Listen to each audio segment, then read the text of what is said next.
எல்லாம் வல்ல எங்கள் ஏகம்பப் பெருமானுடைய திருவடிகளை நான் மனமொழிமைகளால் வணங்கிக் கொள்கின்றேன். வணக்கத்திற்கும் போற்றுதற்கும் உரிய ஞானமையா அவர்களே, சிவரைய செல்வர்களே, தாய்மார்களே, உங்கள் அனைவருக்குடைய மனங்கறிந்த வணக்கம்.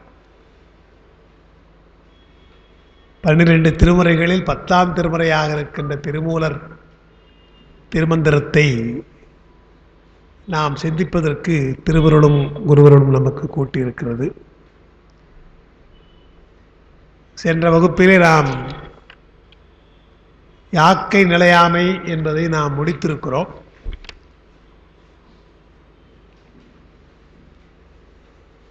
அதற்கு ஒரு முன்னுரை நாம் கொடுத்திருக்கிற அந்த குறிப்பிலே நீங்கள் பார்த்திருக்கலாம். அது சில பேரிடத்திலே இருக்காது என்பதாலே நான் மீண்டும் கூட வேறு விஷயங்களை இன்று எழுதியிருக்கிறேன். அந்த குறிப்பில் வரலாம், உங்களுக்கு அதை பார்க்கலாம். அதாவது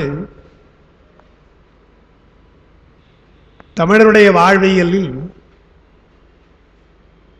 இல்லறம் துறவறம் என்று 2 பகுதியாக சொல்லப்படுவதை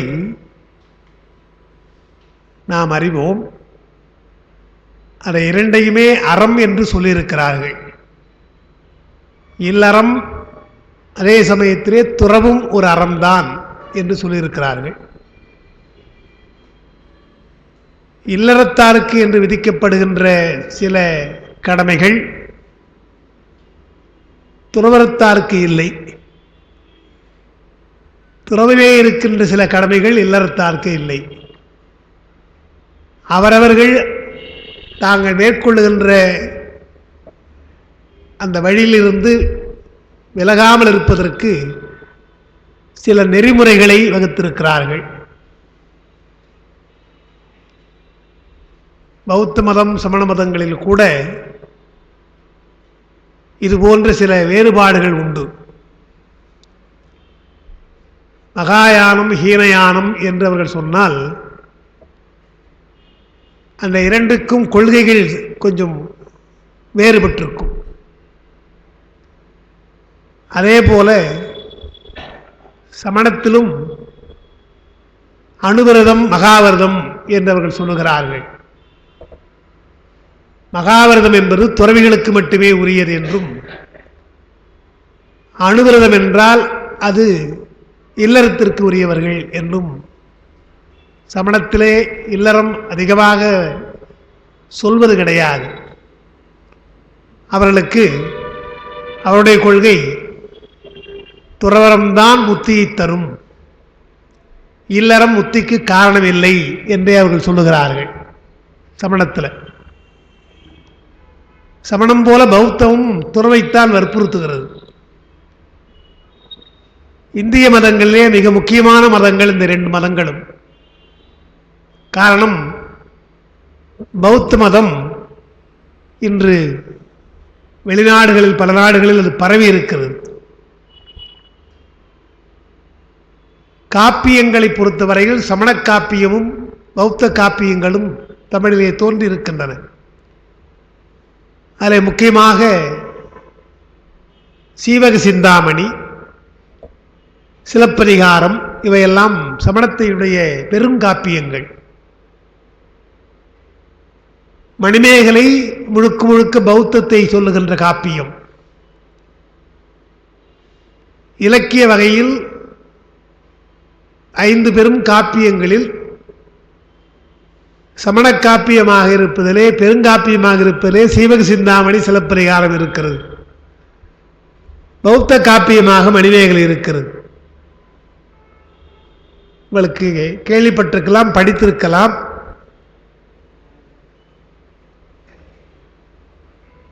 மாவை பசுபதி அவர்கள், திருப்பரந்தாள் கல்லூரி முதல்வர் மாவை பசுபதி பேச்சாளர், உங்களுக்கு தெரியும், பதிப்பாசிரியர். அவர் அண்மையிலே ஒரு கருத்து வெளியிட்டிருந்தார். 50 காப்பியங்கள் என்று சொன்னால்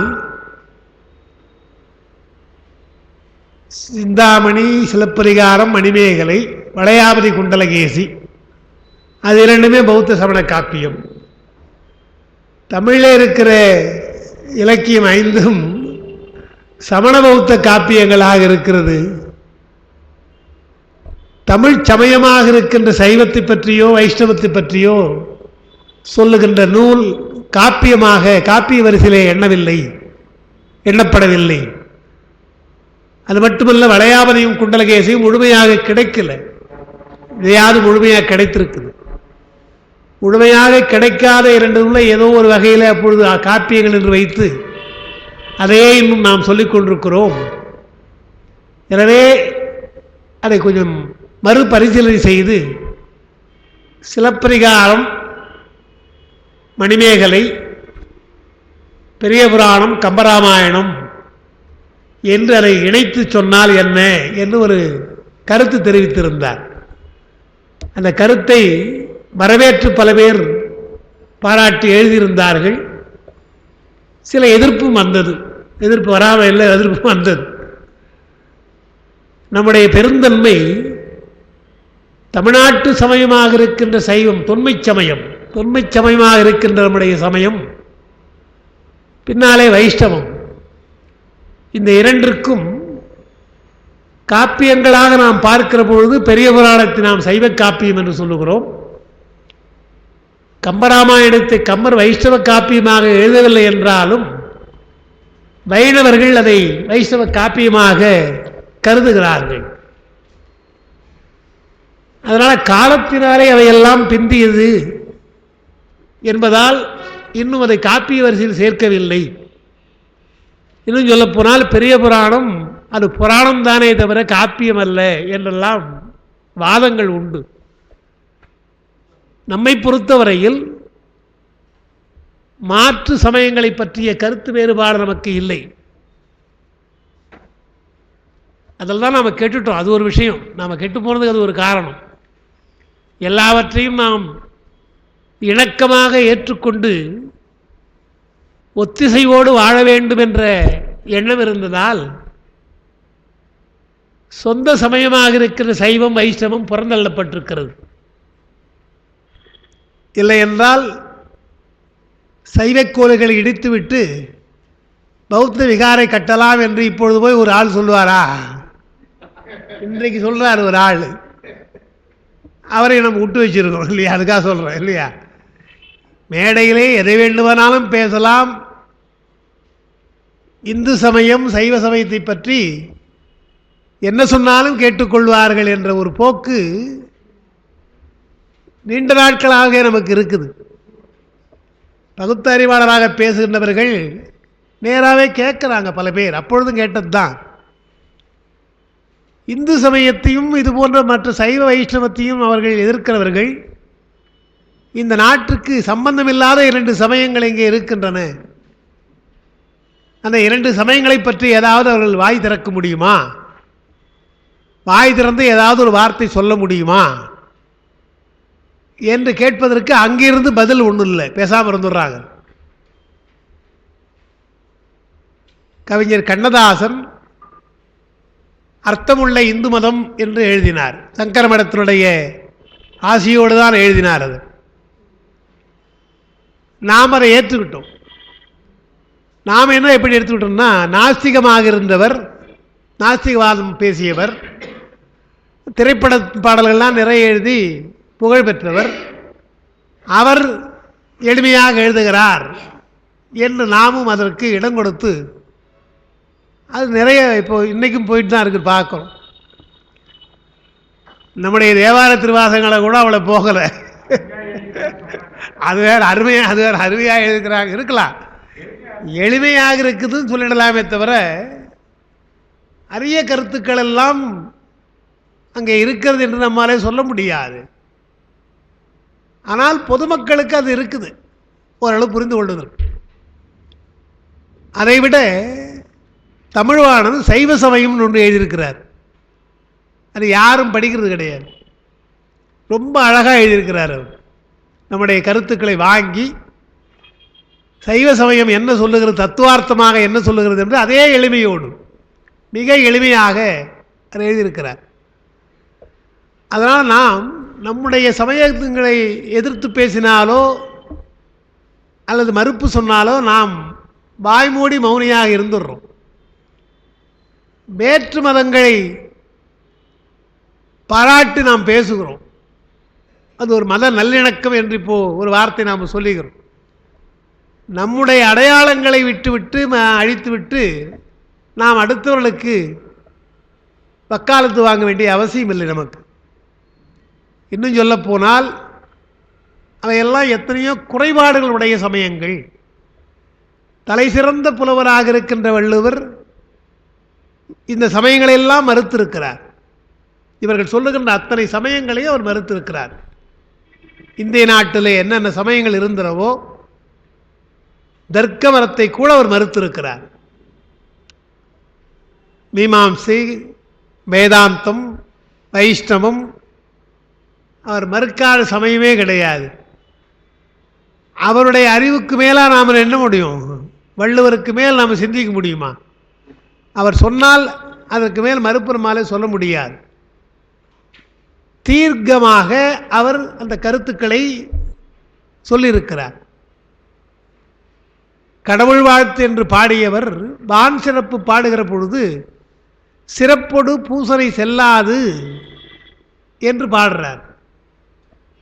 அப்போ பூசைக்கு எவ்வளவு அவர் முன்னுரிமை கொடுத்திருக்கிறார். வழிபாடு, கோயில் வழிபாட்டிற்கு அது சிறப்பு பூசனை ரெண்டு சொல்கிறார். சிறப்பு பூசனை என்று சொன்னால் சிறப்புடன் ஒரு ஒடு போடுறார் இல்லையா, அது சிறப்பு பூசனை. இன்னொன்று சாதாரணமான பூசனை. அதை இரண்டையும் நைமித்திகம், நித்தியம் என்று நாம் சொல்கிறோம். நைமித்திக பூசை, நித்திய பூசை, காமிய பூசை என்று மூன்றாக நாம் சொல்கிறோம். இதை வள்ளுவர் நைமித்திகம் நித்தியம் இரண்டும் செல்லாது மழை இல்லை என்றால் கோயில்களிலே வழிபாடு நடந்து கொண்டிருக்கிறது, அது குறைபடும் என்று தானே சொல்லியிருக்கிறார். எங்கேயாவது ஒரு இடத்துல கடவுள் வாழ்த்து சொல்கிற இடத்துலையோ அல்லது கடவுளை பற்றி சொல்லுகின்ற இடத்துலையோ வேள்வி தடைப்படும் என்று எங்கேயாவது சொல்லியிருக்கிறாரா? அல்லது வேள்வி செய்யுங்கள் வழிபாட்டல் என்று சொல்லியிருக்கிறாரா? அவர் சொல்லலை. நம்முடைய முறை, வழிபாட்டு முறை என்னவோ அதை அழகாக அவர் சொல்லியிருக்கிறார். அப்போது அவர் மறுக்காத சமயங்கள் கிடையாது, மறுக்காத நடைமுறைகள் கிடையாது. ஆனால் ஒரு சிறிதளவும் கூட மாறுபாடு இல்லாமல் போனது சைவ சமயம் மட்டும்தான். சைவ சமயத்தை பற்றி எங்கேயாவது ஒரு இடத்துல மறுத்திருக்கிறாரா? ஏதாவது குறிப்பாக கூட எங்காவது மறுத்திருக்கிறாரா என்றால் இல்லை. சிலவற்றை வெளிப்படையாக மறுக்கிறார். உலகத்தார் உண்டு என்பது இல்லென்பான், வையத்து அழகையா வைக்கப்படும் என்று லோகாயுதன் நேராகவே சொல்றார். உலகத்தார் உண்டு என்பது இல்லென்பான் அப்படின்றார். அதே போல பொருள் அல்லவற்றை பொருள் என்று உணரும் மருள் ஆனால் மானா பிறப்பு என்று பொருள் இயல்பை நன்றாக புரிந்து கொள்ளாதவர் இருக்கிறார்கள். தர்க்க மதம் பொருள் இயல்பை சொல்லுகிறது. அந்த பொருள் இயல்பை பற்றி சொல்லுகிற பொழுது பொருள் இயல்பு என்றால் என்ன என்று தெரியாமல் பொருளுக்கு ஒரு விளக்கம் தருகிறார்கள் என்றெல்லாம் மறுக்கிறார். அதனால் தான் இவர் திருமூலர் அப்படியே அவர் பின்பற்றுவார். அங்கே சிறப்பொடு பூசனை செல்லாது என்று சொன்னார். இவர் முன்னவனார் பூசைகள் முற்றிடின் மன்னர்க்கு தீங்குள வாரி வளம் குன்றும். கோயில் பூசை நடக்கவில்லை என்றால் அரசாங்கத்திற்கு அல்லது அரசனுக்கு அது கேடு, மழை பெய்யாது, வாரி வளம் குன்றும் என்று சொல்லியிருக்கிறார். கண்ணங்களவு மிகுத்திடும்ன்றார். திருட்டு அதிகமாக போயிடும் என்றெல்லாம் சொல்கிறார். வாங்கி பாடுறார் திருமந்திரத்தில். அதனால் எதுக்கு சொல்கிறேன்னா, நம்முடைய சமயங்களை சரியாக புரிந்து கொண்டு நாம் அதற்கு வழிநில்லாமல் தமிழில் இருக்கிற 50 காப்பியங்களே அதுதான் என்று சொல்லி இன்று ஒரு மாற்று கருத்து பசுபதி போன்றவர்கள் சொன்னால் மறுப்பதற்கு ஆள் இருக்காங்களே தவிர அதை ஏற்றுக்கொள்வதற்கு கூட நாம் இப்பொழுது தயங்குகிறோம் என்று பார்க்குறோம். மரபு வழியாக வந்தது இப்பொழுது இல்லை. 2 நூல் அதில் இல்லாததுனால அந்த 2 நூலை மாற்றுங்களேன். சீவக சிந்தாமணி, சிலப்பதிகாரம் 2 ஏன் சமண காப்பியும் ஏதாவது ஒரு காப்பியும் இருக்கட்டும்.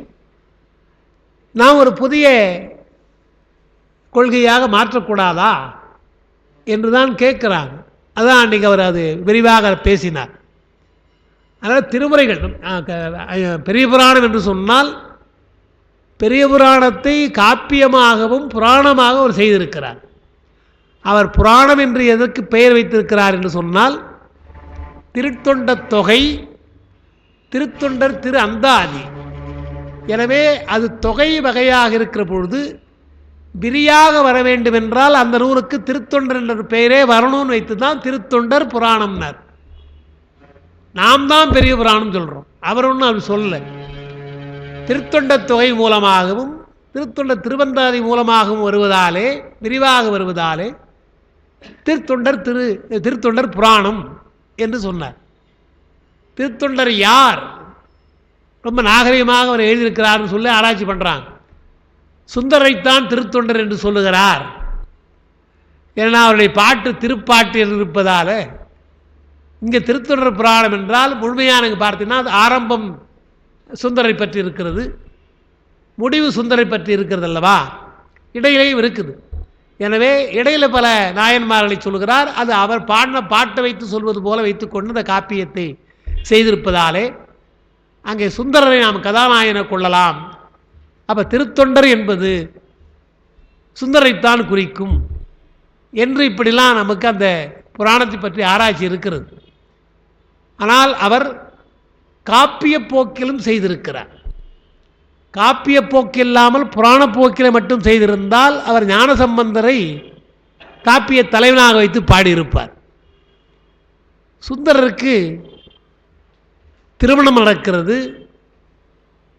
பூம்பொழில் விளையாட்டு, பொய்கை விளையாட்டு என்றெல்லாம் அவருடைய வாழ்க்கையில் இருப்பதால்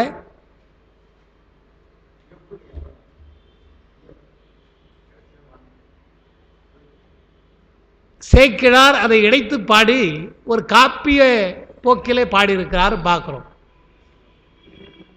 சிலப்பதிகாரத்தை பற்றி ஒரு சிறப்பு சொல்லுவார்கள், அது முதல் தமிழ் காப்பியம் என்று சொல்லுவார்கள். அதில் சந்தேகம் கிடையாது, முதல் தமிழ் காப்பியம்தான்.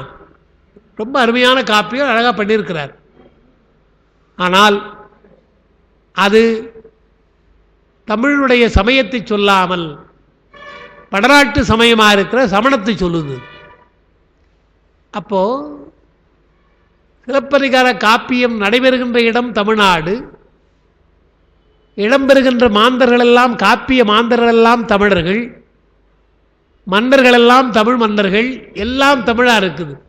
இன்னும் கலை, தமிழர்கள் வளர்த்த கலை, வரிப்பாட்டு எல்லாம் இருக்காது, எல்லாம் நிறைந்திருக்குது.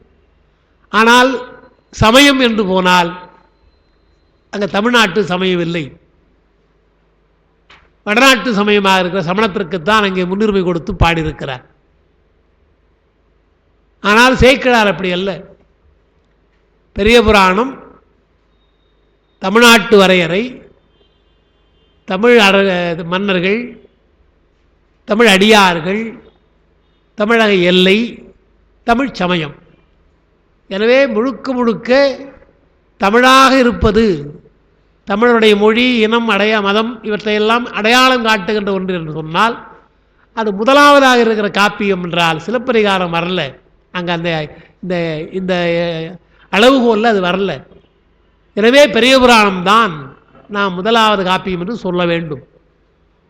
எத்தனை பேர் ஏற்றுக்காம சொன்னோம்னா இல்லையா, நாம் சொல்லிட்டு போயிடலாமே தவிர ஏற்றுக்கொள்கிறவர்கள் கிடையாது. என்ன காரணம் என்றால் இது புராண போக்கில் இருக்கிறது. உங்களுக்கு இங்கே தொடங்குற பொழுதே சொன்ன ஞாபகம், நான் புராணம் என்று சொன்னால் பொதுவாக பழமை என்று ஒரு பொருள். தெய்வத்தன்மை வாய்ந்த நிகழ்ச்சிகளுக்கெல்லாம் புராணம் என்று சொல்லுவார்கள். திருவாசகத்தில் சிவனுடைய பெருமையெல்லாம் சொல்வதற்கு சிவபுராணம் என்று வருது. போற்றி போற்றி புராண காரணே, பழமைக்கெல்லாம் நீ காரணம் அல்லவா என்று வருகிறது. எனவே புராணம் என்பது வெறும் பழைய கதை என்று நாம் சொல்லக்கூடாது. இதெல்லாம் நம்ம புராணங்களை பற்றிய விளக்கங்களை சொல்லுறோம். அதனால் திருமூலர் இந்த நூலை தொடங்குகிற பொழுது அறமாக சிலவற்றை சொல்ல வேண்டும். அறவாழ்வுக்கு பின்னால் தான் தபவாழ்வு என்று முடிவு பண்ணுறார். அப்போ இந்த முதல்ல இப்போ நம்ம படித்து வரோமே, இதையெல்லாம் படித்து இந்த முதல் தந்திரம் முடியும். ஏறக்குறைய உங்களுக்கு அந்த முதல் தந்திரம் என்பது 27 தலைப்பில் இருக்குது. 27 தலைப்புகளில் முதல் தந்திரத்தை சொல்லி தமிழருடைய அறம் என்ன என்று சொல்லுகிறார், அறவாழ்வு என்ன என்று சொல்றார். வாங்க, அப்ப அறவாழ்வுக்கு பின்னால் தான் தவவாழ்வு. இப்படி உட்காரலாம், இப்படி உட்காரலாம் டாக்டர், இப்படி கூட உட்காரலாம். இதோ ஒன்று இருக்கு, உட்கார்.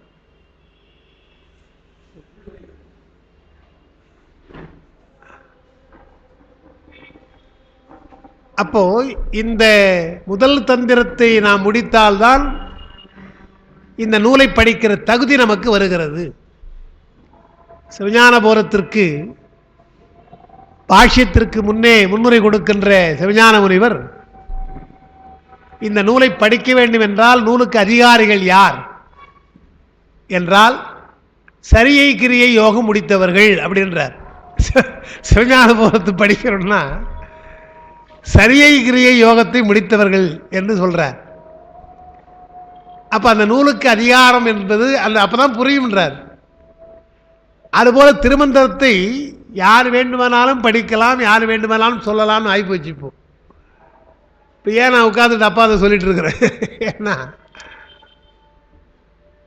பெரியவர்களாக இருக்கிறவர்களே, இதற்கு உரை எழுதியிருக்கிற பெரியவர்களே கூட பல விஷயங்களை புரிந்து கொள்ளாமல் எழுதியிருக்கிறார்கள். நாம் செய்த ஒரு தவம் காஞ்சிபுரத்து மண்ணு உரையாசிரியர்கள் நிறைய கொடுத்துருக்குது. வாழுகின்ற உரையாசிரியருடைய சரவண சதாசிவம் அவர்கள் எவ்வளவு உரை எழுதியிருக்கிறார்.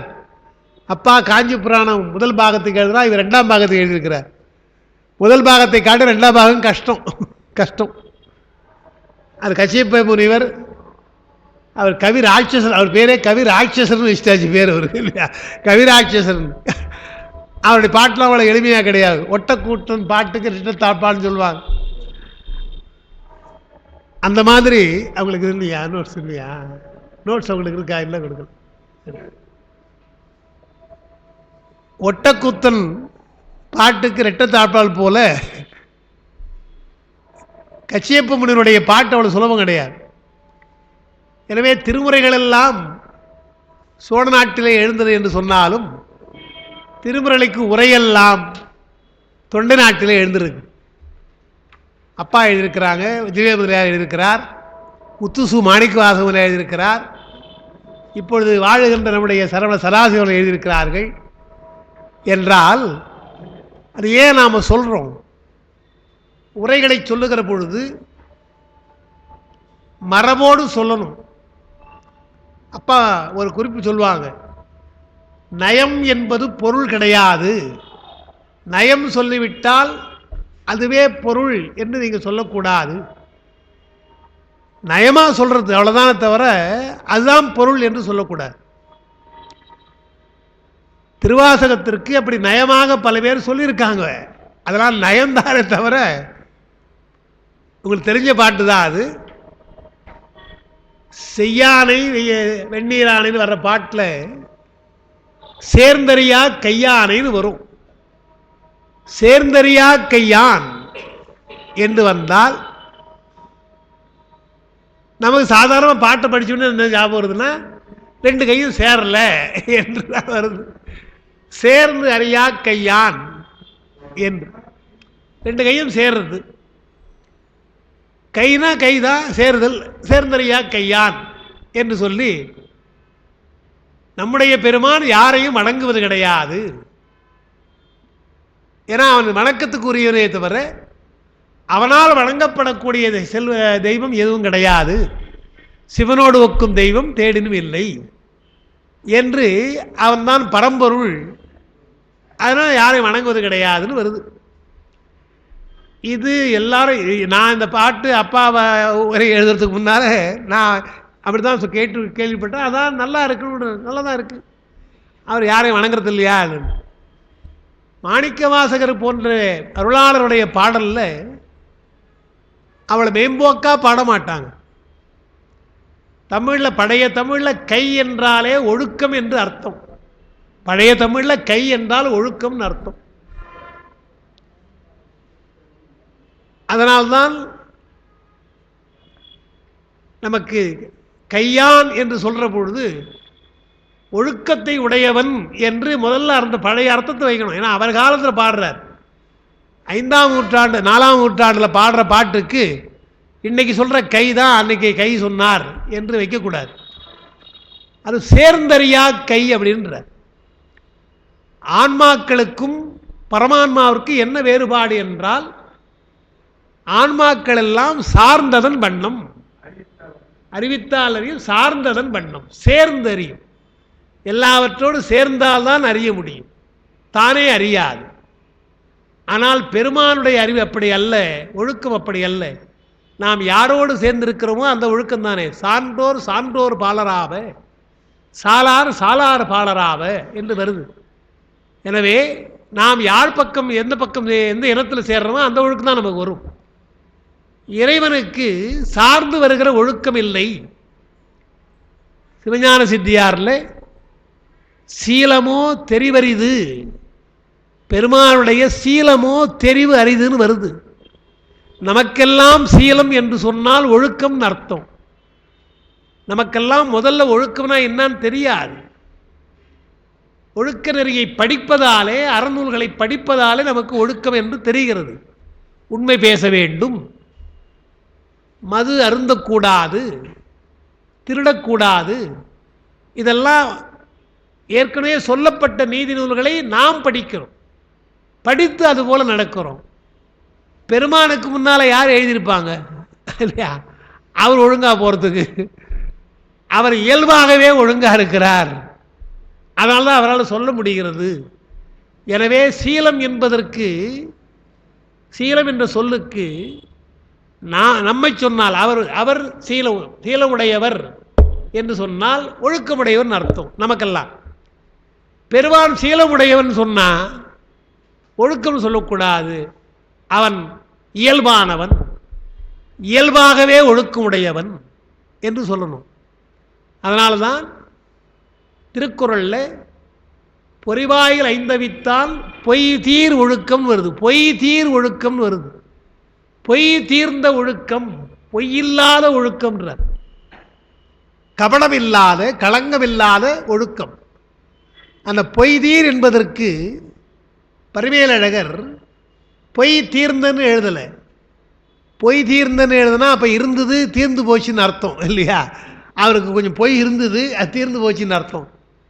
இறைவனுக்கு அப்படி சொல்லக்கூடாது என்பதனாலே பொய்தீர் ஒழுக்கம் என்பதற்கு மெய்யான ஒழுக்கம்னு எழுதுகிறார். பொய் தீர்ந்தன்னு எழுதாமல் பொய் தீர்ந்த எழுது மெய்தானே, எனவே மெய்யான ஒழுக்கம் என்று எழுதுகிறார். எனவே அகராதியில் சீலம் என்றால் இயல்பு என்ற ஒரு பொருள் உண்டு, சீலம் என்றால் ஒழுக்கம் என்று ஒரு பொருள் உண்டு, சீலம் என்றால் இயல்பு என்ற ஒரு பொருள் உண்டு. அதை எங்கே சொல்லணும் என்றால் இறைவனுக்கு சொல்லுகிற பொழுது இயல்பு. சீலமோ தெரிவரிது, எந்தையார் அவர் எவ்வகையார்களோ அவருடைய இயல்பு என்ன தெரியாது. இப்படியன், இந்நிறத்தன், இவ்வண்ணத்தன், இவன் இறைவன் என்று எழுதி காட்டொணாதே, அவருடைய இயல்பு தெரியாது. அதுதான் சாத்திரமாக சீலமோ தெரிவரிது என்று சொல்கிறான்னு பார்க்கணும். அதனால் அந்த இயல்பான நல்ல நெறியெல்லாம் அவன் சொல்லியிருக்கிறான். காஞ்சி புராணத்தில் வருது இல்லையா? அம்மை 32 அறங்களை வளர்க்குறாங்க. ரொம்ப அழகாக பாடுறார் சிவஞான முனிவர். 32 அறங்கள் ஏற்கனவே சொல்லப்பட்டதை அவர் சொல்லலை, அந்த அம்மா பின்பற்றலையா? அவர்களே அறத்தை உருவாக்குகிறார்கள், அந்தம்மா அறங்களை செய்கிறார்கள். 32 அறங்களை புரிகிறார் என்று சொன்னால் கண்டுபிடிக்கிறாங்க. இதெல்லாம் அறம் அறம் என்று நமக்கு சொல்வதற்காக அவர் செய்கிறார்கள். இருப்பரை அவங்க ஃபாலோ பண்ணலை. ஏற்கனவே யாரோ சொல்லியிருக்காங்க, அதைத்தான் உமையம்மை ஃபாலோ பண்ணி 32 அறங்களை செய்கிறார். 32 அறங்களை செய்திருக்கிறார் என்றால் 32 அறங்களை உருவாக்கி இருக்கிறார். காஞ்சிபுரத்தில் 32 அறங்கள், இப்போ 64 கலை என்று சொல்வது போல அறங்கள் 32 என்று சொல்லுகிற வழக்கம் நமக்கு இருக்கிறது.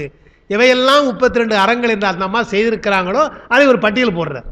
பட்டியல் போட்டு இவையெல்லாம் இனிமேற்பட்ட அறங்கள், அறங்கள் என்றால் 32 என்று உமையம்மை நடந்து காட்டியிருக்கிறாள், செய்து காட்டியிருக்கிறாள். அதே போல பெருமான் சொல்லுகிறான், இவையெல்லாம் ஒழுக்க நெறி என்று நமக்கு சொல்லுகிறான், அறிவுறுத்துகிறான் என்பதுதான் முக்கியம். அதனால் அந்த நெறி அதான் எடுக்கிறார். அப்போ அறநெறி என்பது பெருமான் சொன்னதல்லவா, அதை முதல்ல பார்க்கணும். இந்த தகுதி இருந்தால்தான் நீங்கள் இங்கே வரணும், இந்த நூலுக்கு, திருமந்திர நூலுக்கு வர வேண்டும் என்றுதான் ஏறக்குறைய 27 அதிகாரமாக அந்த உபதேசத்தை விட்டுருங்க. 30 உபதேசத்தை விட்டுட்டிங்கன்னா 26 25 அதிகாரமாக செய்து நம்மை செம்மைப்படுத்துகிறார் என்று பார்க்கிறோம். அதில் போன வகுப்பு நான் கொடுத்த போது நிலையாமை என்பதுக்கு ஒரு விளக்கம் கொடுத்தேன். அது நீங்கள் வைத்திருக்கீங்களோ இல்லையோ, அதனால் மறுபடியும் கொஞ்சம் இதில் கொஞ்சம் குறித்திருக்கிறேன். அறநூல்களில் திருக்குறளைப் போலவே நாலடியாரும் சிறப்புடையது. அது சமண நூல் என்றாலும் தமிழருடைய கருத்து அதில் இல்லை. முக்கியமாக என்ன கருத்து இல்லைன்னு சொன்னால், நேற்று கூட சொன்னேன், செந்தில் வந்திருந்தார். அதாவது இல்லறம் துறவரம் தான் நாம் சொல்லுவோம், அவங்க துறவரம் இல்லறம்னு வாங்க. இல்லறம் துறவரம் நாம் சொல்லுவோம், அதாவது இல்லறம் தான் சிறப்புடையது. துறவரம் ஒரு நாளை விருப்பப்பட்டு நீயே அதுக்கு போனால் போய்க்கும், வற்புறுத்தி போகாது. இப்போ கிறிஸ்துவ மதங்கள்லாம் நீங்கள் பார்த்தீங்கன்னா வற்புறுத்தப்படுகிறார்கள். ஏன் இந்த சேட்டுங்கிறலாம் இருக்காங்க இல்லையா, ஜெயின்ஸு சொல்கிற சமணர்கள், அவர்களிலும் கூட சில பேர் வற்புறுத்தப்படுறாங்க. பெண்களை கூட துறவியாக வற்புறுத்தி சேர்க்குறாங்க. கிறிஸ்தவத்தில் நமக்கு இருக்கிறது நல்லா தெரியும். மதமாற்றம் செய்கிறாங்க. கிறிஸ்தவராக இருந்துட்டால் ஒரு குடும்பத்தில் ஒரு ஆள் நிச்சயமாக பிரதராக போகணும், முதல்ல ஒரு ஃபாதர் ஆகணும். அதே மாதிரி இப்போ ஆண்கள் இல்லை என்றால் பெண்கள் கன்னியாஸ்திரியாக போகணும்.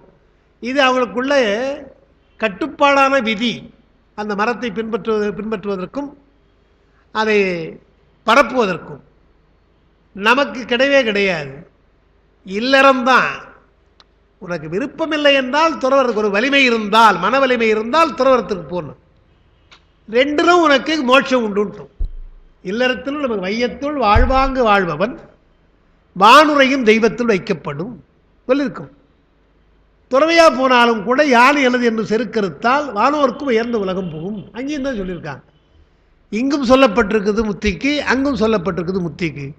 அதுதான் வள்ளுவர் சொல்கிறார், இல்லறத்தில் இருந்து கொண்டே முத்தி பெறலான்னு இருக்கப்பா, ஏன் அங்கே போகிறான்னு கேட்குறாரு. அவர் கேட்குறது முத்தி தான் உன்னுடைய நோக்கம் என்றால் இல்லறம் இருக்குது. ஆனால் இந்திய நாட்டு சமயமாக இருக்கிற சமணத்தில் துறவியாக போனால்தான் முத்தி, இல்லறத்தாருக்கு முத்தி கிடையாது. நீங்கள் மற்ற மதங்களை படிக்கிற பொழுது யார் யாருக்கெல்லாம் முத்தி கிடையாதுன்னு ஒரு பட்டியல் போடலாம். சில மதங்கள் பெண்களுக்கு முத்தி இல்லைன்னு, சில மதங்கள் ஆண்களுக்கு முத்தி இல்லைன்னு சொல்லும், சில மதங்கள் இதுபோல் துறவிகளுக்கு தான் முத்தி, இல்லறத்தாருக்கு முத்தி இல்லைன்னு சொல்லும். எல்லாருக்கும் முத்தி என்று சொல்கிறாங்க. நாம் தான் எதை பற்றியும் கவலை கிடையாது. முத்தி பெற வேண்டும் என்றால் முள்ளிச்செடிக்கு கூட முத்தி கொடுத்துருவார். அப்படி சொன்னால் கூட ஏன் குறைய வராங்கன்றார் ஐயா இல்லையா. ஒன்றுதான் எவ்வளவு எளிமையாகவும் உங்களுக்கு முத்தி பேரு நிச்சயமாக உங்களுக்கு கிடைக்குங்க வந்தா என்று நாம் சொல்கிறோம் இல்லையா. இதெல்லாம் எளிமையாக சொல்கிற விஷயங்கள் தான். ஆனால் அந்த மாதிரி கட்டுப்பாடு உள்ளது தான் விரும்புகிறாங்களே தவிர, கட்டுப்பாடு இல்லாமல் நீங்கள் இருக்கலாம்னு சொன்னால் வரமாட்டேன்றாங்க. ஏன்னா ரொம்ப சீப்பாக போச்சுன்றாங்க. பிளாட்ஃபாரத்தில் போட்டு விற்கிற கதையாக அது போயிடுது, வேறு ஒன்றும் இல்லை இல்லையா. அவங்க அப்படி இல்லை. ஒரு வாழ்வியல் முறை என்று சொன்னால் அதுக்கு ஒரு 2000 ரூபாய் டிக்கெட் போட்டு 5 ஸ்டார் ஹோட்டலில் போட்டு ஒரு 2 மணி நேரம் அது கொஞ்சம் நுனி நாட்கள் ஆங்கிலத்தில் பேசி கொண்டிருந்தால் அதுதான் சமயம், அதுதான் நினைக்கிறாங்க. இப்போ ஏன் நான் வருத்தமாக சொல்கிறேன்னா, சித்தாந்தம் படிக்க வராங்க, சும்மா இருக்கிறனால நாம் ஏதாவது கிளாஸ் இல்லாதனால அங்கே போகிறாங்க. அங்கே போனால் அந்த கூட்டம் எல்லாம் பார்க்குறாங்க இல்லையா, அதில் ஒரு ஸ்டேட்டஸை மெயின்டைன் பண்ணுறாங்க. அவங்க காரில் போய் இறங்கி ஸ்டார் ஹோட்டலில் போய் இருந்து கொண்டு அந்த காஃபியோ டீயோ குடிச்சிக்கிட்டு டிஸ்கஸ் பண்ணிவிட்டு ஒரு ஆங்கிலத்தை பேசுறது வேதாந்தம் தான் பேசுகிறாங்க. அவங்க சித்தாந்தம் கிடையாது, வேதாந்தம் தான் பேசுகிறாங்க. வேதாந்தம் பேசினாலும் பேசுவது ஆங்கிலம் அல்லவா என்று அப்படி போயிடுறாங்க. பல பேர் அவங்க போயிடுறாங்க. திருமந்திரத்தை 1.5 வருஷம் ஒருத்தர் படித்தாருங்க என்கிட்ட. இதே தான் அங்கே நான் சொல்ல சென்னையில் நம்ம மயிலாப்பூரில் இருக்கிற அந்த சமஸ்கிருத கல்லூரி, அங்கே 1.5 வருஷம் நாங்கள் நடத்தினோம். முடிக்கிற பொழுது என்ன பண்ணார், முடிக்காமல் ஏதோ சில காரணங்களாக இடையில தடைப்பட்டது. அப்போது ஐயா பல விஷயங்கள் உங்ககிட்ட தெரிஞ்சுக்கிட்டேன், இருந்தாலும் நான் இன்னும் பக்குவப்படலை என்று சொல்லிட்டு ஒரு படம் எடுத்தாங்க என்கிட்ட கொடுத்தார். ஏதோ படம் கொடுக்குறாருன்னு போய் பார்த்தா அதில் இந்தியாவில் இருக்க அத்தனை குருமாருடைய எல்லா படங்களும் எல்லாம் நீங்கள் ஆரம்பிச்சிங்கன்னா, உதாரணமாக ஷீரடி சாய்பாபா, சத்ய சாய்பாபா இந்த பக்கம் சேஷாத்ரி சுவாமிகள், இந்த பக்கம் ரமண சுவாமிகள், இன்னும் பாபா இப்படி வச்சுருந்தாலே அந்த பாபா என்று யார் யார் இருக்கிறாங்களோ அவ்வளோ பேரை வச்சுருக்காங்க. இங்கே எங்கேயாவது மெய்கண்டார் இருக்கிறாரா, எங்கேயாவது திருமூலர் இருக்கிறானா கேட்டால் யாரையும் காணும். 1 வருஷம் படிச்சுட்டு மெய்கண்டாரையும் உணராமல், திருமந்திரத்தில் திருமூலரையும் உணராமல் போகிறாங்கன்னா அவங்களுக்கு அங்கே இருக்கிற உரைப்பு இங்கே இல்லை. ஒருவேளை நாம் தவறாக சொல்லிட்டோமோ சரியாக சொல்லலையோ என்று நம்ம தான் குறை கொள்ள வேண்டியதாக இருக்குது, தவிர அது சொல்ல முடியல. அதனால் நாம் இதெல்லாம் சொல்கிறோம், இந்த தகுதி தான். அறவுணர்ச்சியோடு நீங்கள் வந்தீங்கன்னா உங்களுக்கு இந்த கதவு திறக்கும் என்று தான் நாம் சொல்லியிருக்கோம். அதில் தான் இங்கே சொல்கிறார் நாலடியாரில் அறத்துப்பால். உங்களுக்கு அதான் எனக்கு கொடுத்துருக்குறேன். முதல் அதிகாரமே துறவரம். துறவரம் தான் சிறப்பாக சொல்லுவாங்க. அதுக்கு என்ன உரை எழுதுகிறாங்க என்றால், துறவரம் இல்லறம் இரண்டிலே இல்லறம் முத்திக்கு காரணம் ஆகாது ஆதலாலும், துறவரம் முத்திக்கு காரணம் ஆதலாலும் சிறப்புடையது என்பதாலே துறவரம் முன்னே வைக்கப்பட்டது, சிறப்பின்மையாலே துறவரத்துக்கு பின்னாலே இல்லறம் வைக்கப்பட்டது. இல்லறம் சிறப்பின்மை என்று இந்த பாட்டு நாலடியாருக்கு உரை எழுதுறாங்க. ஏன்னா அது சமண நூல், அப்படி தான் எழுதியாக வேண்டும். உரையாசிரியர் அவர் சமணராக இருக்கணும் அவசியம் கிடையாது, அந்த நூலுக்கு அப்படி தான் எழுதியாகணும். ஔவையார் சாதாரணமாக சொல்லிட்டாங்க, இல்லறம் அல்லது நல்லறம் அன்று. நான் இல்லறம் அல்லது நல்லறம் அன்று. இல்லறம்னா நல்லறம், அதை 2 வகையாக பொருள் சொல்கிறாங்க. இல்லறம் நன்று அல்லது அன்று. நான் அப்படி சொல்லமா இல்லையா? இல்லறம் அல்லது நல்லறம் அன்று இருக்கு இல்லையா? இல்லறம் நன்று அல்லது அன்று கிடையாது, நான் நன்று கிடையாது என்று. அல்லதுன்னா துறவரம் கூடாது என்று சொல்லுகிறாங்க என்று எதிர்ப்பாக சொல்கிறார். வள்ளுவர் அதான் சொல்கிறார். வள்ளுவரும் அறத்தாற்றின் இல்வாழ்க்கை ஆற்றினால் புறத்தாற்றில் போய் பெறுவது எவன் என்று சொல்கிறார். இருக்கட்டும். அதனால் இது இங்கே வரும்பொழுது நமக்கு செல்வ நிலையாமை வருது, அதான் படிச்சுட்டு இருக்கோம். நாலடியாரில் முதலாவதாக சொல்கிறது செல்வத்தை தான் சொல்கிறாங்க, செல்வ நிலையாமை என்றார். திருவள்ளுவர் செல்வம் நிலையாமை சொல்லுகிறார், யாக்கை நிலையாமை சொல்லுகிறார். இளமை நிலையாமை சொல்லலை. ஏன் சொல்லலைன்னு நமக்கு தெரியும். நாம் சொன்னால் அவர் வள்ளுவர் என்ன சொன்னார், சொல்கிறோமா சொன்னாலும் சரி, சொல்லவில்லை என்றாலும் அவன் தெரிஞ்சுக்க போகிறான், அதை இளமை நிலைக்கான்னு தெரிஞ்சுக்க போகிறான். அதுக்காக ஒரு 2 குறள் வேண்டியதில்லைன்னு அவர் விட்டுட்டார் இல்லையா? ஏன்னா இளமை போயிடும் நமக்கு எல்லாம் தெரியும். அதனால் இளமை நிலையாது என்பதை எடுத்து சொல்ல வேண்டிய அவசியம் இல்லைன்னார். அதே தான் செல்வம் நிலையாமை, அதே தான் யாக்கை நிலையாமை, எல்லாருக்கும் தெரிஞ்சது தான். ஆனாலும் கூட நமக்கு நம்பிக்கை வரவில்லை. எல்லோரும் இறப்புக்கு இறக்கிறார்கள், நாம் அவ்வளோ சீக்கிரம் போக மாட்டோம் என்று நமக்குள்ளே ஒரு நம்பிக்கை இருக்குது. எல்லாருடைய செல்வம் போய்விடலாம், நம்முடைய செல்வம் போகாது என்று ஒரு நைப்பாசைன்னு சொல்லுவாங்க. அது போன்ற குறுகிய ஆசை நமக்கு இருக்குதுன்றார். அதனால் என்ன செய்தார், உரையாசிரியர் சொல்கிறாங்க, இளமை நிலையாமைக்கு போன வகுப்பில் சொன்னேன், இளமை நிலையாமைக்கு வயது உண்டு. 30 வயதுக்கு மேலே போனால் இளமை இல்லை. அந்த காலத்தில் 30 தான் வயசு சொன்னாங்க. இன்றைக்கி 40, 45 கூட இளமையாக காட்டுகிறாங்க, அது வேறு ஒன்று. ஆனால் இளமை என்றால் 30 வயசு தான். அப்புறம் யாக்கை நிலையாமை என்றால் மேக்சிமம் 100 வயது அப்படின்றாங்க. நாலடியார் நீங்கள் படிச்சிங்கன்னா நமக்கு அவர் பயமுறுத்துவார். நாலடியாரில் என்ன சொல்கிறாருன்னா, உங்களுக்கு என்ன வயசாச்சுன்னு ஒருத்தன் கேட்க ஆரம்பித்தான்னா உங்களுக்கு வயசாகிடுச்சின்னு அர்த்தம்ன்றார். யாராவது ஒருத்தவங்களுக்கு பார்த்து உங்களை பார்த்து உங்களுக்கு என்ன வயசு அப்படின்னு கேட்டாங்கன்னா அப்போ நமக்கு உண்மையிலே வயசாகி போச்சுன்னு அர்த்தம். இளைஞர்களை பார்த்து நம்ம கேட்க மாட்டோம், ஏதோ காரணம் பற்றி கேட்போமே தவிர இந்த பிற பார்த்து நான் என்ன வயசுன்னு கேட்கணுமா, நான் கேட்க வேண்டிய அவசியம் கிடையாது இல்லையா? இந்த வயசுலேயே வந்துட்டாரப்பா நம்ம சொல்கிறோம் இல்லையா? மோகன்வேல் சாருக்கு அட்டு கேட்கலாம். நான் இப்போ ஏன் சார் இந்த வயசில் வந்து படிக்க வரீங்க என்று கேட்கலாம் இல்லையா? கேட்கலாம். ஏன்னா எம்ஏ வந்து சேர்ந்தார், அங்கே வந்து பல்கலைக்கழகத்தில் எம்ஏ வந்து சேர்ந்தார், காஞ்சிபுரம் தினம் வந்து படித்தார். அப்போது அவன் என்ன சொல்கிறான், நாலடியாரில் உனக்கு என்ன வயது என்று சொல்கிற பொழுது வயது ஆகிவிட்டுன்னு தெரிஞ்சுங்க அப்படின்ற. இருந்தாலும் 100 வயது. இதற்கெல்லாம் வரையறை இருக்குது. ஆனால் செல்வம் நிலையாது என்பதற்கு என்னால் வரையறை இருக்கா? உங்களுக்கு இவ்வளோ வயசு வரலும் செல்வம் இருக்கும், அதுக்கப்புறம் போயிடும். கிடையவே கிடையாது. நேற்று வரையில் இருப்பார்கள். முடிசார்ந்த மன்னராக இருக்கலாம்.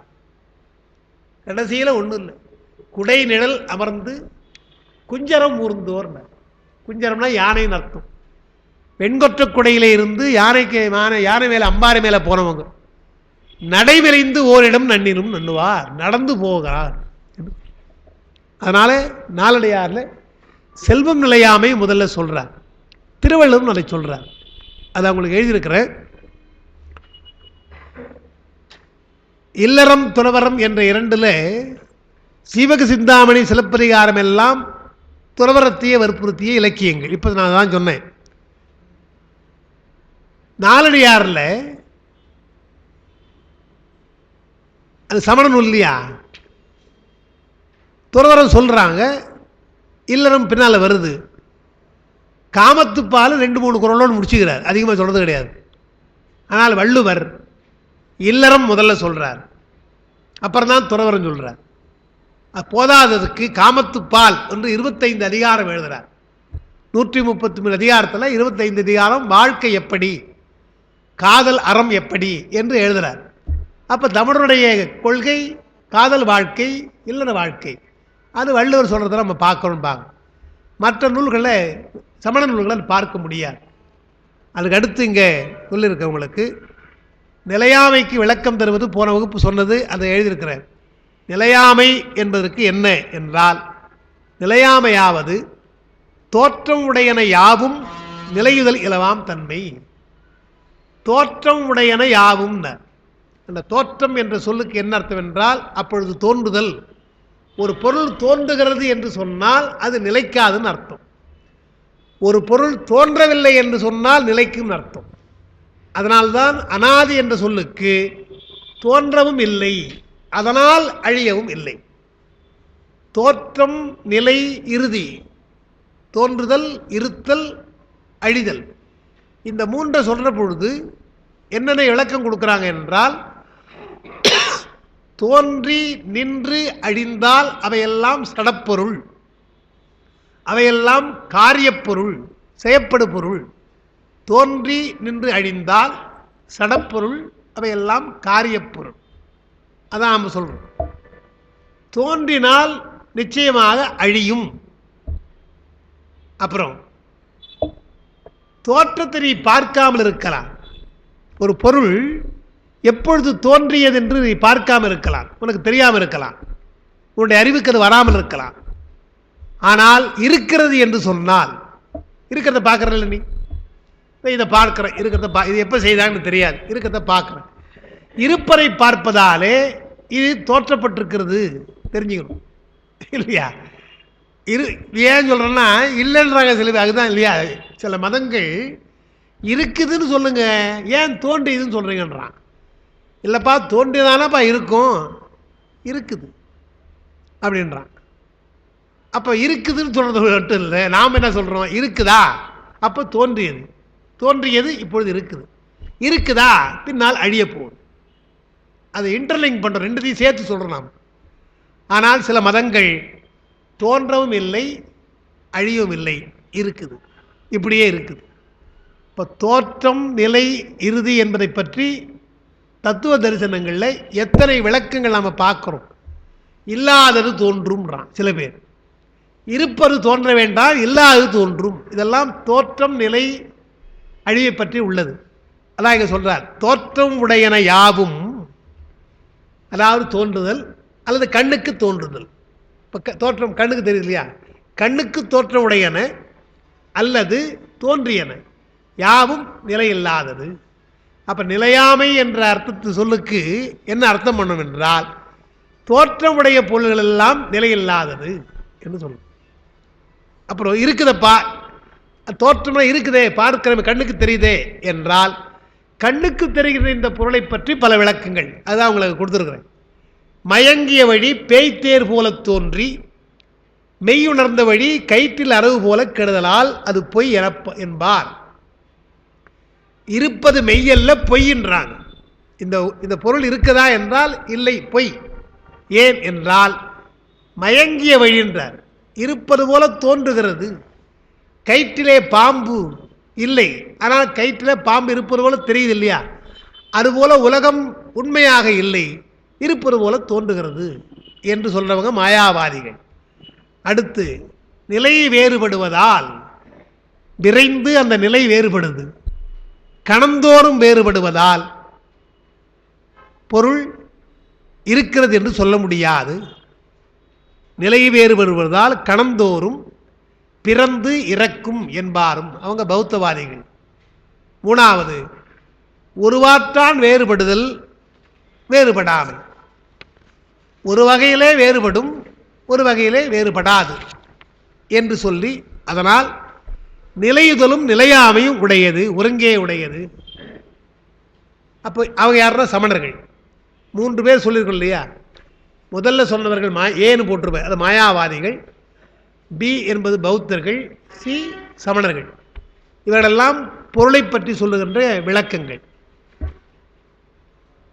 அதுக்கு அடுத்து எழுதுகிறார் பரிமேலழகர், இப்படி பொருள் இருக்கிறதா இல்லையா என்பதை பற்றி பலவேறு கருத்து இருந்தாலும் நிலையில் உலகம் நிலையில்லாதது, நிலையாமை என்பதில் எல்லாம் ஒன்றா இருக்கான். அதை யாரும் மறுக்கிறது கிடையாது. எனவே நிலையாமையை யாரும் மறுப்பது இல்லை. பொருளை பற்றி தான் வேறுபாடு தவிர நிலையில்லாதது என்பதை ஒத்துக்கிறதுனால வள்ளுவர் என்ன பண்ணாரா, நிலையாமை முதல்ல சொல்லிடுவோம், எது பிரச்சனை இல்லையோ எதை எல்லாம் ஏற்றுக்கிறாங்களோ அதை சொல்லிடுவோம் என்று அந்த நிலையாமை சொல்லுகிறார். இந்த நிலையாமையை உணர்ந்தால்தான், அதாவது செல்வ நிலையாமை, இளமை நிலையாமை, யாக்க நிலையாமை, இந்த 3ஐயும் உணர்ந்தால்தான் நமக்கு ஞான நாட்டம் இருக்கிறது என்று அர்த்தம்.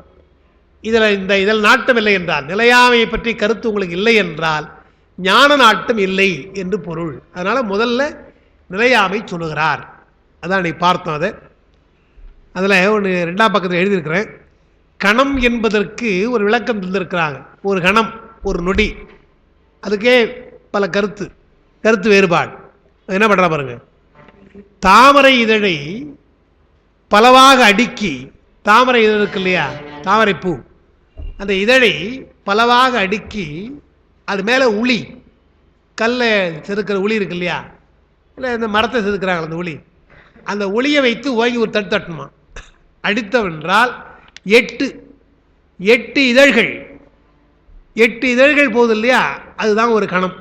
அதுக்கப்புறம் நிறைய போகும். உளி வைத்து தட்டினால் அந்த 8 இதழை துளைக்குது இல்லையா, துளைக்கிற நேரம், அந்த நேரம்தான் கணம். அங்கே எழுதியிருப்பேன், தாமரை அடுக்கி அடித்தால் 8 இதழ் அறுபடும் காலம், அதுதான் கணம், ஒரு கணம் என்று சொல்லியிருக்காங்க. அந்த கணம் என்பதை, நேரத்தை கணக்கிடுவதற்கு இது ஒரு வழி. ஆனால் இலக்கணத்தில் அப்படி கஷ்டப்படுத்தலை நமக்கு. தாமரை இதழை 8 எடுத்துக்கோ 8 சொல்ல அவங்க சாதாரணமாக சொல்லிட்டாங்க. கண்ணிமை நொடி, அதுதான் ஒரு கணம், ஒரு நொடி, அதுதான் கண் இமை நொடி. இமைத்தல் என்பது தொழில். எப்படி வைத்திருக்காங்க பாருங்க. அதாவது இன்னைக்கு நேரம் என்றால் எப்படி என்றால், காலம் என்பதை ஒரு தொழில் வைத்து தான் நம்ம முடிவு பண்ணுறோம். காலம் பேசாமல் இருக்கு, காலத்தை நம்ம ஒன்றும் பண்ண முடியாது. காலம் எப்படியா இருக்குது. ஆனால் ஒவ்வொருத்தரும் அந்த காலத்தில் ஒரு தொழில் செய்கிறோம். இன்றைக்கு காலையில் எழுந்துடுறீங்க, இது வரையில் ஒவ்வொருத்தரும் ஒரு தொழில் செய்திருப்பாங்க. அதே தொழில் செய்திருப்பாங்க. அந்த நேரத்தை வைத்துத்தான் நமக்கு, தொழிலை வைத்துத்தான் நமக்கு நேரம். இந்த வகுப்பு என்றால் 5 மணியிலிருந்து 7 மணி வரை 2 மணி நேரம் வகுப்பு என்ற தொழில், அதான் நேரம் நமக்கு. அப்போ நேரத்தை எப்படி வச்சுக்கிறோம் என்றால் தொழில் வைத்து தான். வேலைக்கு போகாத ஒரு ஹாலிடேன்னு வச்சுங்களேன், நேரத்தை பற்றி கவலையே கிடையாது, பேசாமல் படுத்துட்டு இருக்கோம். ஆஃபீஸுக்கு போனோம்னா உடனே எழுந்துடுறோம். ஏன்னா தொழில், நமக்கு தொழிலை பற்றி தான் நமக்கு நேரம் என்று பார்க்குறோம். அதனால் என்ன செய்தாங்க நம்ம தமிழர்கள், நேரத்தை கணக்கிடுவதற்கு, மிக நுட்பமான நேரத்தை கணக்கிடுவதற்கு, அந்த கணம் என்பதற்கு கண்ணிமை நாங்கள். இமைத்தல் தொழில், இமைத்தல் தொழில். அடுத்து நொடி, நொடித்தலும் தொழில். அப்போ ரெண்டும் தொழில் முறை. கண்ணிமைத்தலும் நொடித்தலும் தொழில் முறையினாலே காலத்தை கணக்கிட்டிருக்கிறார்கள், வரையறை செய்கிறார்கள். இன்றைக்கு அதுதான்.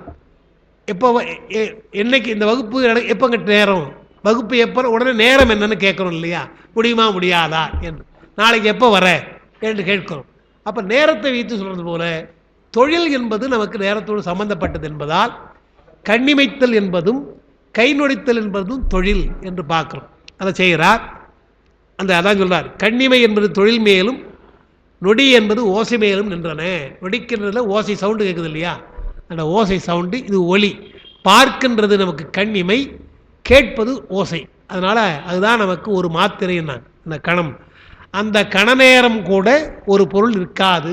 பௌத்தவாதிகள் சொல்லணும் கணபங்கவாதம் என்று, ஒரு கண நேரம் கூட பொருள் நிலையாக இல்லை, மாறிக்கொண்டே இருக்கிறது என்கிறார்கள்.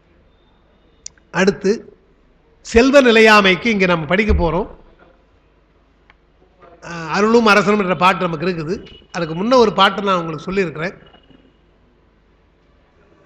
நாலடியால் உள்ள பாட்டு. அது அறுசுவை உண்டின்னு எடுத்தோடனே அவங்க செல்வ வளம் எப்படின்னு சொல்றதுக்கு 6 வகையான சுவை நாள்தோறும் சாப்பிடுறாங்க. நாள்தோறும் 6 வகை சாப்பிட்றாங்கன்னு சொன்னால் அப்போ வசதி இருக்குன்னு அர்த்தம். வசதி அர்த்தம். அறுசுவை உண்டின்னார். அதுக்கடுத்து அமர்ந்து இல்லாள் ஊட்டன்னார். இன்னும் வசதி. அப்படி உட்கார்ந்துருப்பாரா அந்த அம்மா, ரொம்ப மகிழ்ச்சியாக. அமர்ந்து என்றால் விரும்பின்னு அர்த்தம், விரும்பி. இல்லாள் மனைவி, இவர் கையில் எடுத்து சாப்பிட கிடையாது, ஊட்டுறாங்க. இதில் கொஞ்சம் சாப்பிடுங்க கொஞ்சம் சாப்பிடுங்க என்று குழந்தைக்கு ஊட்டுவது போல மனைவி கணவனுக்கு ஊட்டுறான். இதெல்லாம் நடக்குமா சார்னு கேட்கலாம். எல்லாருக்கும் நடக்குது. அதனால தான் நடக்குதோ நடக்கலையோ கல்யாண மேடையில் என்ன பண்ணிடுறாங்க, பால் பழத்தை கொடுத்து கொஞ்சம் கொடுப்பான்னுறாங்க. நீ கொடு நீ கொடுன்னுறாங்க. அதோட சரி. அதுக்கப்புறம் பால் பழமாவது ஒன்றா கிடையாது. அடிப்படை அது ஏன் எதிர சொல்கிறாருன்னா, நாலடியால் சொல்லாத பாருங்க, அது சமண காப்பியம் தானே. இல்லறத்தை எவ்வளோ சுவைச்சு எழுதுறான் பாருங்க அந்த ஆள், இல்லையா இல்லையா. அறுசுவை உண்டி அமர்ந்து இல்லாள் ஊட்டை என்பது நாங்கள் எழுதியிருக்கோம், உங்களுக்கு குறிப்பு எழுதியிருக்கிறேன். அது 7வது சுவைன்றாங்க. அதுதான் இல்லையா. தானே சாப்பிட்டா 6 சுவை தானா, மனைவி கொடுத்தா இன்னொரு சுவை ப்ளஸ் ஆகிடுதான், 7 சுவையாக போயிடுதான். எனவே 7ஆம் சுவை. இது யாருக்கு கிடைக்கும் என்றால், நல்ல செல்வ வளம் வாய்ந்து எந்த கவலையும் இல்லாமல் 2 பேர் இருந்தாங்க தான் இது கிடைக்கும். இல்லைன்னா எடுத்து போட்டு சாப்பிட்டு போங்க என்னங்கன்னு சொல்கிறாங்கன்னா என்ன காரணம்னா, அது வறுமை உள்ள இடம் இல்லையா. அறுசுவை உண்டியை மனைவி கொடுக்கிறான்னு தான் 7ஆம் சுவை அனுபவிக்கிறவங்க. அமர்ந்து இல்லாள் ஊட்ட எப்படி சாப்பிட்றாங்கன்னா, மறுசிகை நீக்கி உண்டார். மறுசிகை நீக்கி உண்டார் என்றால் ஒரு கவலம் எடுத்தாங்களா இதில் ஒன்றுத்தில் நிறைய பரிமாறி இருக்காங்க இல்லையா, எடுக்கிறாங்க. ஒரு முறை தான் எடுத்தாங்களாம், 2வது அங்கே போக வேண்டிய அவசியம் கிடையாது. அப்போ இன்னொன்றுத்துக்கணும், இன்னொன்று வயிறு விடுமா.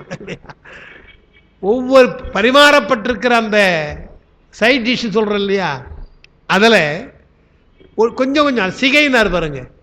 சிகை என்றால் இந்த குடுமி தான், குடுமி அளவு அப்படி எடுக்கிறது தான், அவ்வளோதான். அப்படி கொஞ்சம் சாப்பிட்றது, அப்படி கொஞ்சம் சாப்பிட்றது தான் குடுமி போல். அது அளவு சின்னதான், அதுவே வயிறு ரொம்பும். அப்படி வளமான வாழ்க்கை. மறுசிகை நீக்கி உண்டாரும்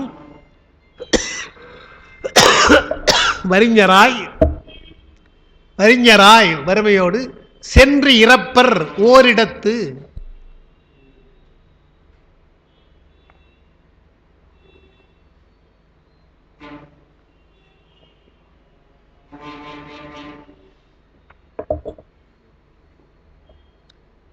சென்று இறப்பர் ஓரிடத்து கூழ்னர்.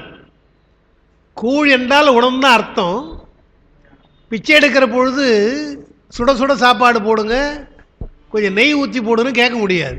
ஏதாவது இருந்தால் போடுங்கம்மான் இல்லை, அப்படி தான் கேட்குறோம் பிச்சைக்காரர்கள். கூழ் என்பதை சாதாரணமாக ஒரு உணவு, அது எளிமையான உணவு, குடிசையில் இருக்கின்றது.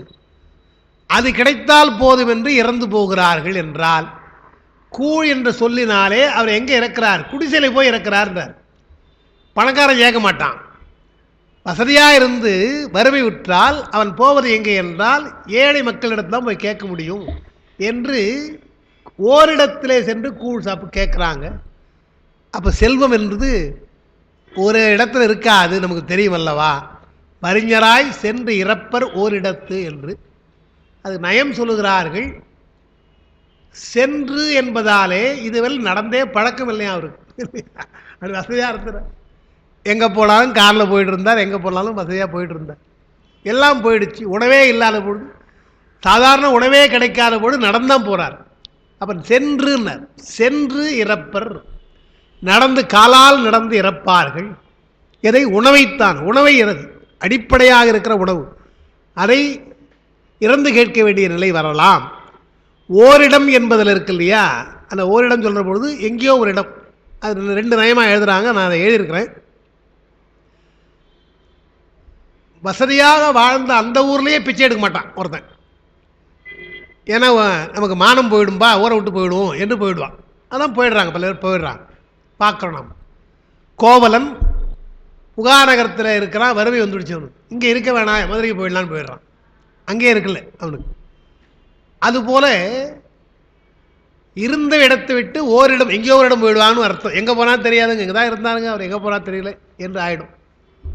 இன்னொன்று நயம் என்ன சொல்கிறாங்க, ஓரிடம் என்றால் இருந்த இடத்திலேயும் கேட்க வேண்டியதாக இருக்கும்.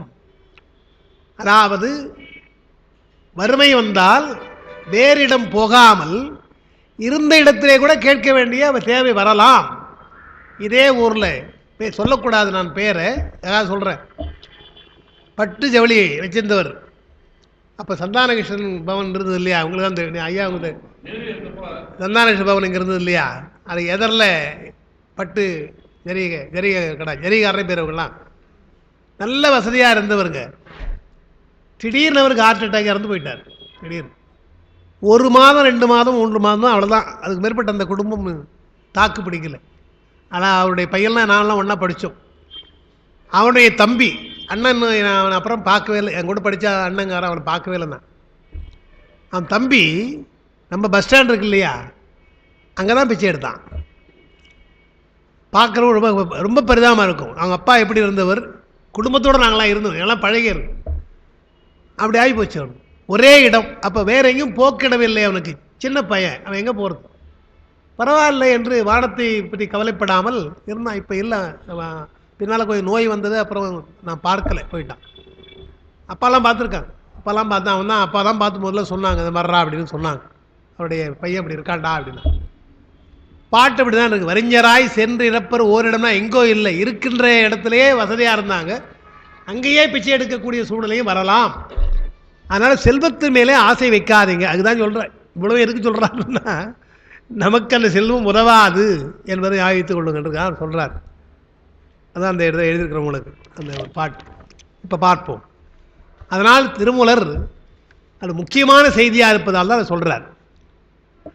அவருக்கு அரசனுக்கு சொல்கிறார் எடுத்த உடனே, அருளும் அரசனும் ஆணையும் தேரும் பொருளும் பிறர் கொள்ளப் போவதன் முன்னம் தெருளும் உயிரோடும் செல்வனைச் சேரின் மருளும் பிணை அரண் மாதவம் அன்றே அப்படின்னு. அதாவது சாதாரண செல்வனுக்கு சொல்ல, ராஜ குடும்பத்தில் இருக்கிற அரசு செல்வத்தை சொல்கிறார். அரசனாக இருக்கின்றவனுக்கு கூட இந்த நிலை வரலாம். ஏதோ கொஞ்சம் செல்வம் வைத்துட்டு இருக்கோன்னு நினைக்காதீங்க, பரம்பரையாக ராஜா இல்லையா, அப்படிப்பட்டவன் அவனுக்கு வரலான்றார். அருளும் அரசனும்னார், அதையும் சொல்லார் பாருங்க. செல்வம் வைத்து கொண்டு தான் மட்டும் அனுபவிக்கல, அரசன் அல்லவா, ஈகை கொடுக்குறான், எல்லாருக்கும் அருளாக கொடுக்குறான், அது அரசனுடைய பண்பு. அப்போது எல்லோருக்கும் வாரி வழங்குகின்ற வள்ளன்மை உடையவன் தான் அருளும் அரசனும். அப்படிப்பட்ட அரசனும் ஆனை தேர் பொருள், யானைப்படை குதிரைப்படை எல்லாம். யானை இருந்தாலும் 1000 பொன், இறந்தாலும் 1000 பொன். அவள் படபடையாக வச்சுருந்தான் யானைன்னு சொன்னால் அப்போ எவ்வளோ பொன் இருந்திருக்கும்.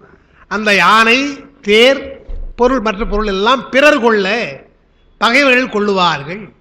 பிறர் கொள்ள போவதன் முன்னம், பகையினாலே உன்னுடைய அந்த அரசனுடைய செல்வெல்லாம் போவதற்கு முன்னால் தெருளும் உயிரோடும், செல்வம் நிலைக்காது என்று தெளிவு பெறுங்கள். தெருள்தான் தெளிவு. தெளிவு பெறுகின்ற அறிவோடு, உயிர்னா அங்கே உயிர் தான் அறிவு, உயிருக்குள்ள தெளிவு, செல்வம் நிலைக்காது என்று பெரிய பெரிய அரசரெல்லாம் இருந்து போனார்கள் என்று அந்த தெளிவு பெற்றால் என்ன சொல்றாரு? செல்வனை சேருன்னு சொன்னார். ஒரு செல்வன் இருக்கிறான், அவனை போய் சேருங்கள்னார். யாரு செல்வன்? யார் என்றால் நம்முடைய பெருமானை தவிர யாரை செல்வன் சொல்ல முடியுன்றார் இல்லையா? ஏனென்றால் அவனிடத்திலே செல்வம் வரவும் இல்லை, போவதும் கிடையாது. தோற்றம் உண்டேல் முடிவு உண்டு. அதுபோல் நமக்கு வரவுன்னு வந்தால் செலவு. கணக்கு எழுதுறமே வரவு மட்டுமே எழுதுகிறோம், வரவு செலவு. ஆனால் எல்லாருடைய வரவு செலவு திட்டம் பார்த்தீங்கன்னா சரி, செலவு பக்கம்தான் நிறைய இருக்கும், வரவு கொஞ்சமாக தான் இருக்கும் பார்த்தீங்கன்னா. ஏன்னா வரவு கொஞ்சம் தான் இல்லையா, செலவு அதிகம்தான். அப்போது வந்தால் போய்விடும். ஆனால் பெருமானதுக்கு சென்று அடையாத திரு. அவன் எப்படிப்பட்டவன்? சென்று அடையாத திரு என்றால் அவன் தேடிச் செல்லவில்லை. அவனிடத்தே வந்த செல்வம் அடைந்து போகாது என்றால் முடிந்து போகாது, எப்போதுமே இருக்கும். அப்படிப்பட்ட திரு அவன்தான் செல்வன் சொன்னார். அப்போ ஞானசம்பந்தர் தில்லையிலே பாடுகிற பொழுது செல்வ நெடுமாடம் சென்று சேனோங்கி செல்வ மதிதோயே செல்வம் உயர்கின்ற செல்வர் வாழ்த்தில்லை.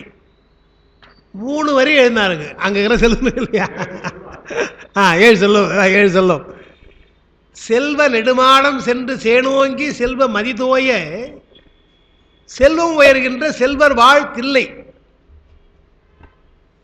அந்த தில்லையில யாரா செல்வன் என்றால் அவர் கண்ணுக்கு யார் படுறார் என்றால் சிற்றம்பலம் மேய செல்வன்.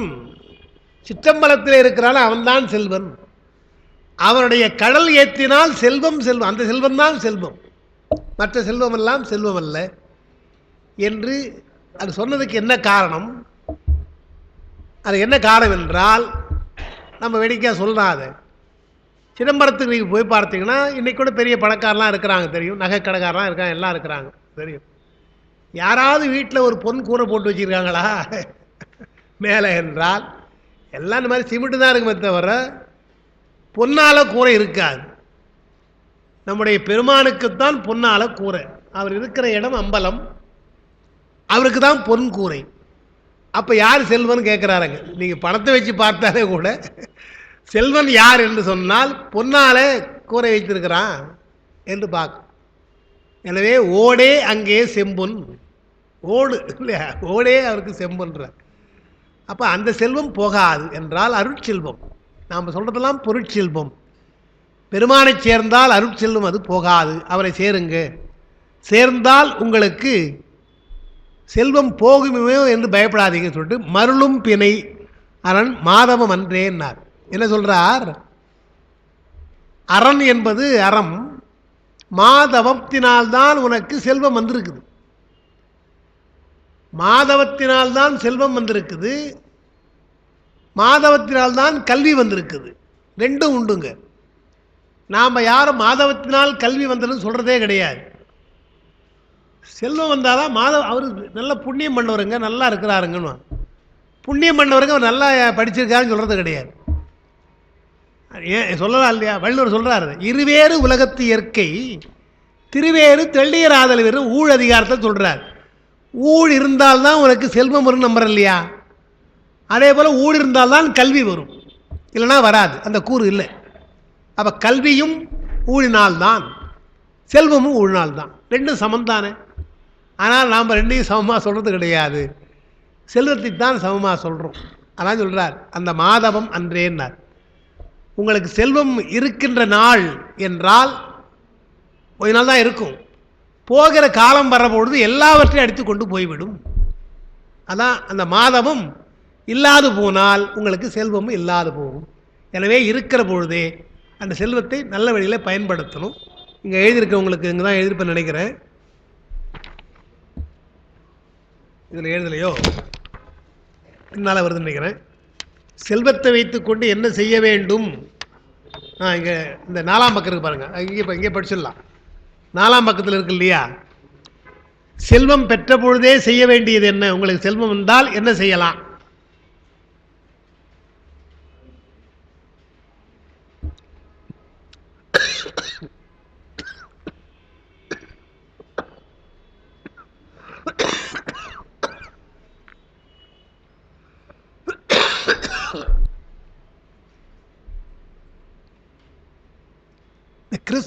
கிறிஸ்துவ மதங்கள் எல்லாம் பார்த்தீங்கன்னா அவங்களுக்கு ஒரு எழுதப்படாத ஒரு சட்டம். அவருடைய சம்பாத்தியத்தில் ஒரு 10% கொடுத்துடணுமா, ஆலயத்துக்கு கொடுத்துடணும். ஆலயம் ஆன்மீகத்திற்கு 10% கொடுத்துடணும். அப்புறம் அறம் மற்ற தர்மங்களுக்கெல்லாம், ஆனால் கட்டாயம் ஆலயத்துக்கு கொடுத்துடணும். அவங்க என்ன நம்புகிறாங்க, அந்த 10% கொடுத்தா நிறைய நமக்கு வரும் என்று நம்புகிறார்கள். வருதோ வரலையோ நான் நம்புகிறாங்க. எந்த கிறிஸ்தவனும் அந்த மாதிரி அதை மீறுவது கிடையாது. ஏன்னா நான் 31 வருஷம் இருந்திருக்கிறேன் லயோலா கல்லூரியில். மற்றவன் எல்லாம் பண்ணுவான்னு சொல்லுவானே தவிர இது சரியாக இருந்துருவாங்க. நமக்கும் கூட அதுபோல் சொல்லியிருக்கிறாங்க. அது சொன்னாங்களான்னு நமக்கு தெரியாது, அதை கேட்குறதே சொல்ல இருக்காங்களான்னு கேட்டால் தானே அதான் எழுதுகிறாங்க. செல்வம் வருகிற போது என்ன செய்யணும் என்றால் முதல்ல கடவுள் பூசைன்னு எழுதுகிறாங்க பாருங்க. 4ஆம் பக்கத்தில் உங்களுக்கு எழுதியிருக்கிறேன். முதல்ல கடவுள் பூசை என்றால் கடவுளுக்காக, பெருமானுக்காக, ஏன்னா அவன் தருவது, பெருமானுக்காக நீங்கள் கொஞ்சம் எடுத்து வைக்கணும். கடவுள் பூசை கோயிலுக்கோ அல்லது உங்களுடைய ஆன்மீக பயணத்திற்கோ. 2வது தானம். தானம் என்பதற்கும் தர்மம் என்பதற்கும் வேறுபாடு இருக்கு. தானம் என்றால் தக்கோர், தகுந்தவர்கள். தகுந்தவர்கள் என்று சொல்கிற பொழுது பண்பாளர்கள், கல்வியாளர்கள், அறிஞர்கள், சிவபூசகர்கள், சிவனடியார்கள், அதுபோல் இருக்கவங்களுக்குலாம் அவங்களாம் தக்கவர்கள், அவருக்கு தரலாம். 3வது அன்னதானம். நம்மால் முடிந்தது அன்னதானம். இந்த 3 மிக முக்கியம்ன்றாங்க. கடவுள் பூசை, கடவுளுக்காக செய்கிறது. கோயிலில் காணிக்கை வைத்தது அதுக்கு தான் வச்சுருக்காங்க, இந்த உண்டியல். இதுதான் தானம், அன்னதானம். இந்த 3 அது செல்வம் இருக்கிற பொழுதே செய்திடணும். நீங்கள் செய்தால் வள்ளுவர் சொல்வது போல அற்றார்க்கு ஒன்று ஆற்றாதான் இல்லை, அதல்ல, அற்றார் அழிபசி தீர்த்தல். மறுமையில் வாழுகின்றார்களே, அவருடைய பசியை தீர்த்தால் அன்னதானம், பசியை தீர்த்தால்.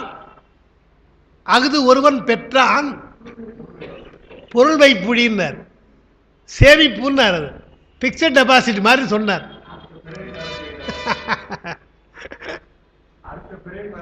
அதான் அடுத்த டெபாசிட். அகுது ஒருவன் பெற்றான் பொருள் வைப்புழின்னார். ஏன்னா இந்த பொருளை நீங்கள் வச்சுருந்தா போயிடுது. அதுவும் இப்போ இந்த அரசில் நீங்கள் பார்த்தா திடீர்னு 1000 ரூபா செல்லான்ட்டான், 500 ரூபா செல்லாதுன்னுட்டான் திடீர்னு. இன்னும் சொல்ல போகிறான்றாங்க. எதுவும் இல்லையா, நம்ம கையில் தான் வச்சுருந்தோம், பலது போயிடுச்சு இல்லையா. நாம் நல்ல வேலை நம்மள வச்சிடல, எதுவும் கொஞ்சம் இருந்தது இல்லை, எதுவும் மாற்றிட்டோம். பெரிய பெரிய என்ன பண்ணுறது அவங்களாம். அப்போது அந்த பொருள் கையிலே இருந்தால் திடீர்னு அது செலவு செல்லாது போயிடும் அடிப்படையாக. அப்போ செல்லும்படியாக செய்ய வேண்டும் என்றால் இதை செய்திருங்க முதல்ல சார். அப்போ இதை பாருங்கள், 3ல் எது நமக்கு எது முடியும்னு பாருங்கள். நாள்தோறும் இது நாள்தோறும் சம்பாதிக்க இருப்பாங்க.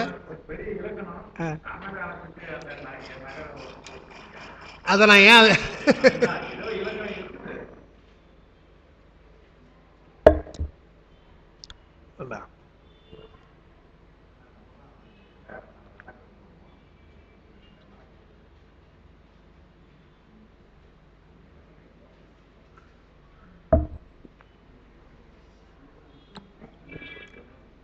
அது வடமொழி தெரிந்தவர் அப்படி எழுதினாதான் அப்படி போட்டிருக்கேன் நான் அதை.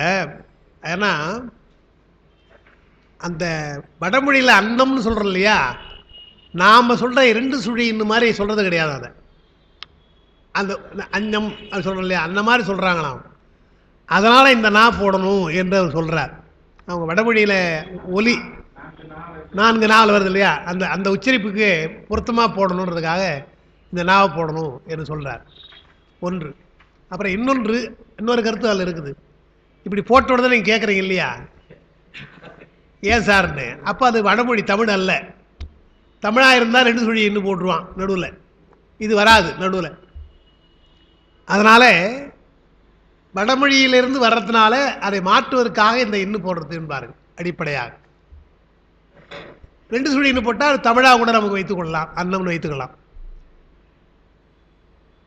இப்போ அன்னம்னு சொன்னால் எது, பறவையா சாப்பாடா இல்லையா? அன்றைக்கி கூட இங்கே சொன்ன ஞாபகம் இல்லை. அதாவது சில சொற்கள் நமக்கு வடமொழிக்கு இங்கே வரப்பொழுது ஒரே மாதிரி இருக்கும். இப்போ நாமம்னு இருக்குது, நாமம் என்றது தமிழ்லையும் இருக்குது, வடமொழியும் இருக்குது. 2க்கும் ஒரே அர்த்தம் கிடையாது. அங்கே நாமம்னு இங்கே வடமொழியாக சொன்னீங்கன்னா இதே நாதான், நாமம் தான் எழுதுவோம். வடமொழியில் நாமம் என்று சொன்னால் அது பெயர். தமிழில் நாமம் என்றால் அச்சம்னு அர்த்தம். அச்சம், நாமநீர் வேலி, அச்சத்தை தருகின்ற வேலையுடைய கடல் வேலையாக உடையது. அங்கே நாமனா அச்சம்னு அர்த்தம். இது பரிமையினருக்கு தெரியும். திருக்குறளில் காமம் வெகுளி மயக்கம் இம்மூன்றன் நாமம் கிடக்கெடும் நோய் என்றார். அங்கே நாமம்ன்றது வள்ளுவர் காலத்தில் நாமம்னா பெயரையா சொல்லியிருப்பார் அவர், அச்சம் அதுதான் சொல்லியிருப்பார். காமத்தினாலே அச்சம், கோபத்தினால் அச்சம் என்று சொன்னால் இது தவத்தை குறைச்சிடும், நம்முடைய தவத்தை குறைச்சிடும். அதனால் அதுக்கு அஞ்சுகள், அஞ்சுங்க, அஞ்சுவது அஞ்சாமை பேதமை, அஞ்சுவது அஞ்சல் அறிவார் தொழில்னார். எதுக்கு பயப்படணும், அதுக்கு பயப்படணும். அவர் என்ன சொல்கிறார், இந்த 3ம் பயங்கரமானதுன்றார். கோபம் சரி, காமம் சரி, மயக்கம், ஒரு பொருள் மேலே மோகம், இதெல்லாம் நமக்கு அச்சத்தை தரக்கூடியதுனால நாமம்ன்றார் அங்கே. ஆனால் தெரிஞ்சுதான் பரிமேழகர் என்றார் பெயர் கூடன்னு போடுறார், பெயர்னு எழுதுறார். அவர் கொஞ்சம் யோசிக்கிறார். அச்சத்தை காட்டிலும் பெயர் என்று சொன்னால் பொருத்தமாக இருக்கும். ஒரு துறவிகிட்ட போய் உங்களுக்கு காமம்னா தெரியுமான்னு கேட்டால் அப்படின்னா என்னப்பா அப்படின்னு கேட்கணுமா, அப்படின்னா என்னப்பான்னு கேட்கணும். அதுக்கு அந்த பெயர் மறந்து போச்சு அவருக்கு, பெயர் கூட கெட்டு விட்டது. அப்படிப்பட்ட நிலை இருந்தால் உங்களுக்கு பிறவி இல்லை. காமம் வெகுளி கோபம் அப்படின்னா என்னங்க என்று கேட்டால் தெரியாது. ஏதோ ஒரு திரைப்படத்தில் ஒரு ராஜாவை சிறையில் போட்டிருப்பாங்க. சிறையில் போட்டுட்டு ஒரு நாள் ஒரு மத்தியானம் ஆன உடனே அவனுக்கு பசிக்க ஆரம்பிக்கும்.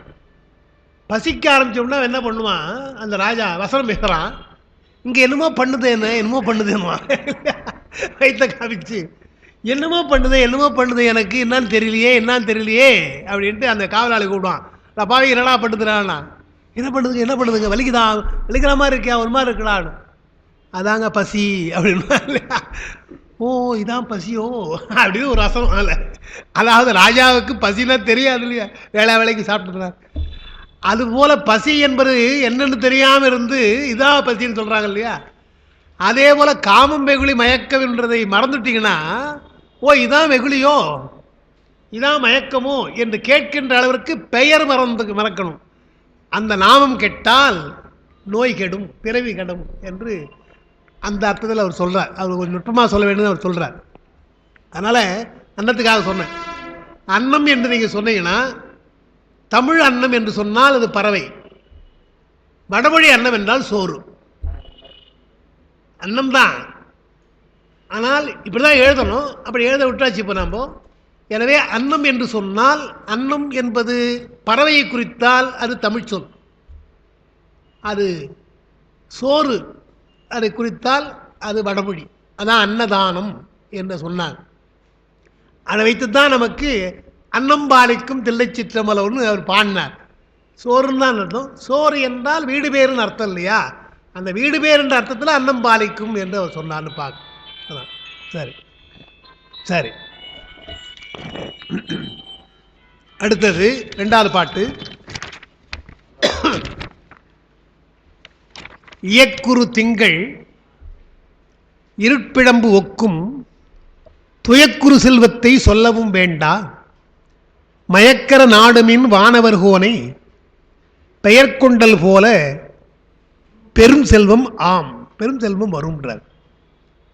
செல்வத்திற்கு என்ன உதாரணம் கொடுக்கிறார் என்றால், முழு நிலா, அதான் திங்கள், இயக்குரு திங்கள் என்று சொல்கிறார். வானத்திலே இயங்குகிறதுன்றார்.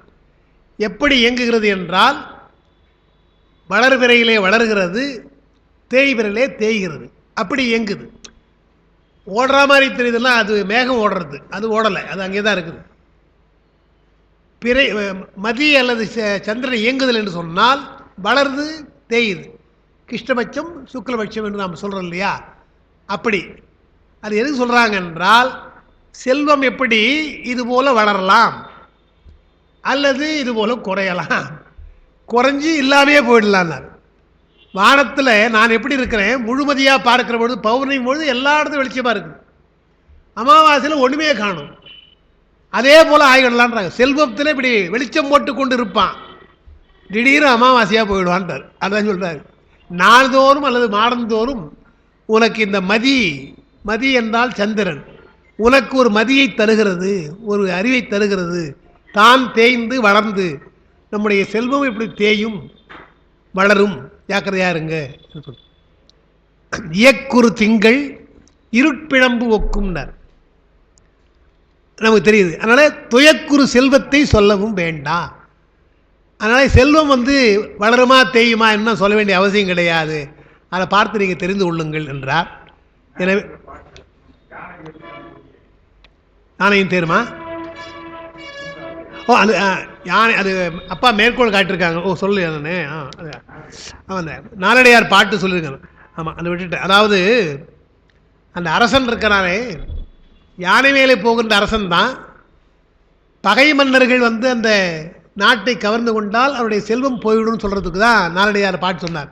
அரசன் வச்சு தான் சொல்கிறார், யானை எருத்தம் புலிய குடை நிழல் கீழ் சேனை தலைவராய் சென்றோரும். எருத்தம்னா கழுத்து நிறுத்தம், யானை பிடரி, யானையினுடைய பிடரிலே குடை பிடித்து கொண்டு வெண்கொட்டை பிடி கொடுத்துன்னு போகிறான், குடை நிழல் கீழ் போகிறான்.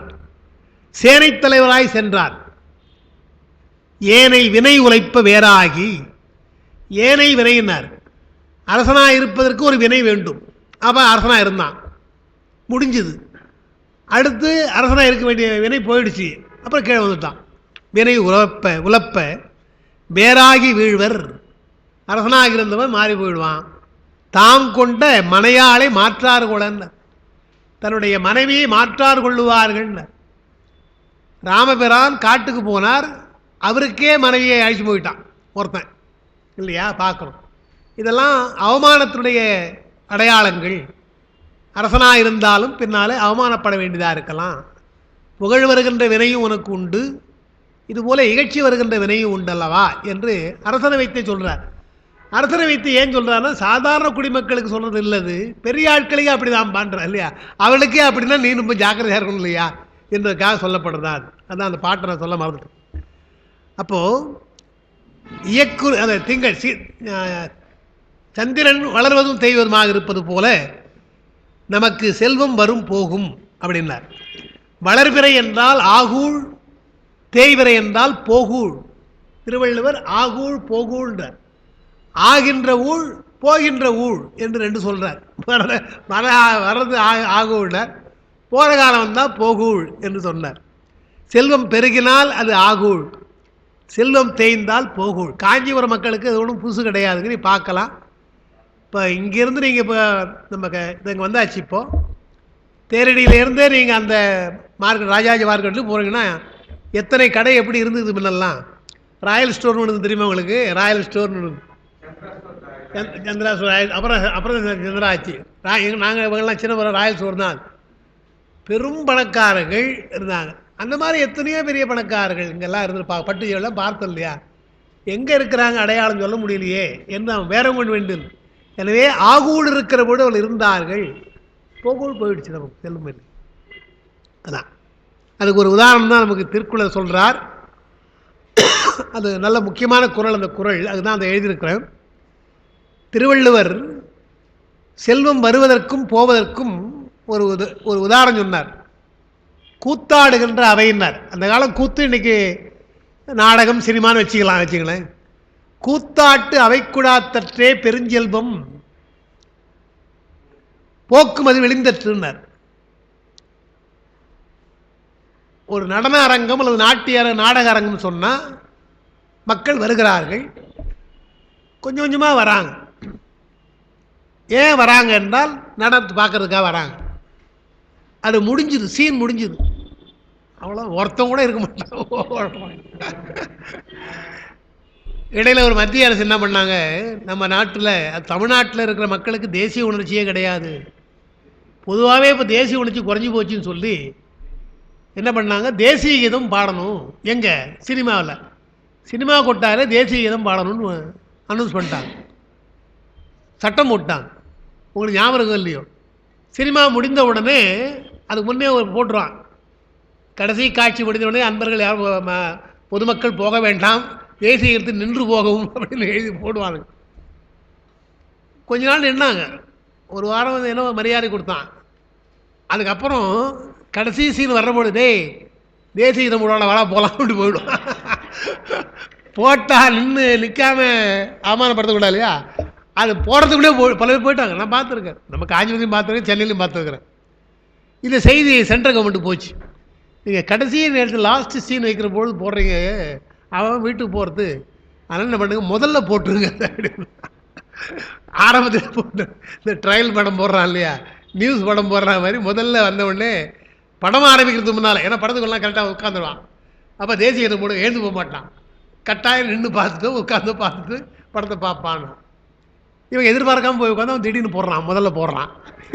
இல்லைன்னா கடையில் தானே போடுவாங்க, என்னன்னா இதை மாற்றிட்டாங்களா, இப்போல்லாம் தேசிய கீதத்தை யாரும் மதிக்கிறது கிடையாதான், எனவே படம் ஆரம்பிக்கிறதுக்கு முன்னாலே போட சொல்லிட்டாங்க, இப்போ ரூல் வந்துடுச்சுன்னா பார்த்தான், தெரியாமல் வந்து உட்காந்துட்டான். மறுநாள் அப்போ நான் டிக்கெட் வாங்கிட்டு வெளியே உட்காந்து சிகரெட் பிடிச்சிட்டு தேசிய கீதம் போட்டாங்களாப்பா, இதெல்லாம் நான் பார்த்த செய்தி. போட்டேன், அப்பா அப்போ வா என்று இப்படியா வற்புறுத்தி ஒரு தேசிய கீதத்தை நம்ம சொல்கிறது. இயல்பாக ஒரு நாட்டு பற்று.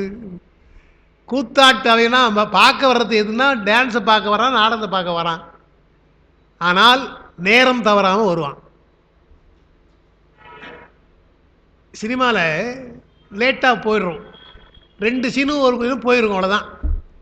இவன் இருட்டில் தடவிட்டு உட்காந்துட்டு ரொம்ப போயிடுச்சுல படம்னுவான் இல்லையா. அவன் ரொம்ப போயிடுச்சுன்னு சொன்னான், 1/2 மணி நேரம் கூட போயிருக்கும் படம், 1/2 மணி நேரம் ஆகி போச்சுன்னு சொன்னால் கதை கேட்க ஆரம்பிச்சிடுவான் இல்லையா. என்ன போச்சு சொல்லுங்கன்னு கேட்க ஆரம்பிச்சிடுவான்.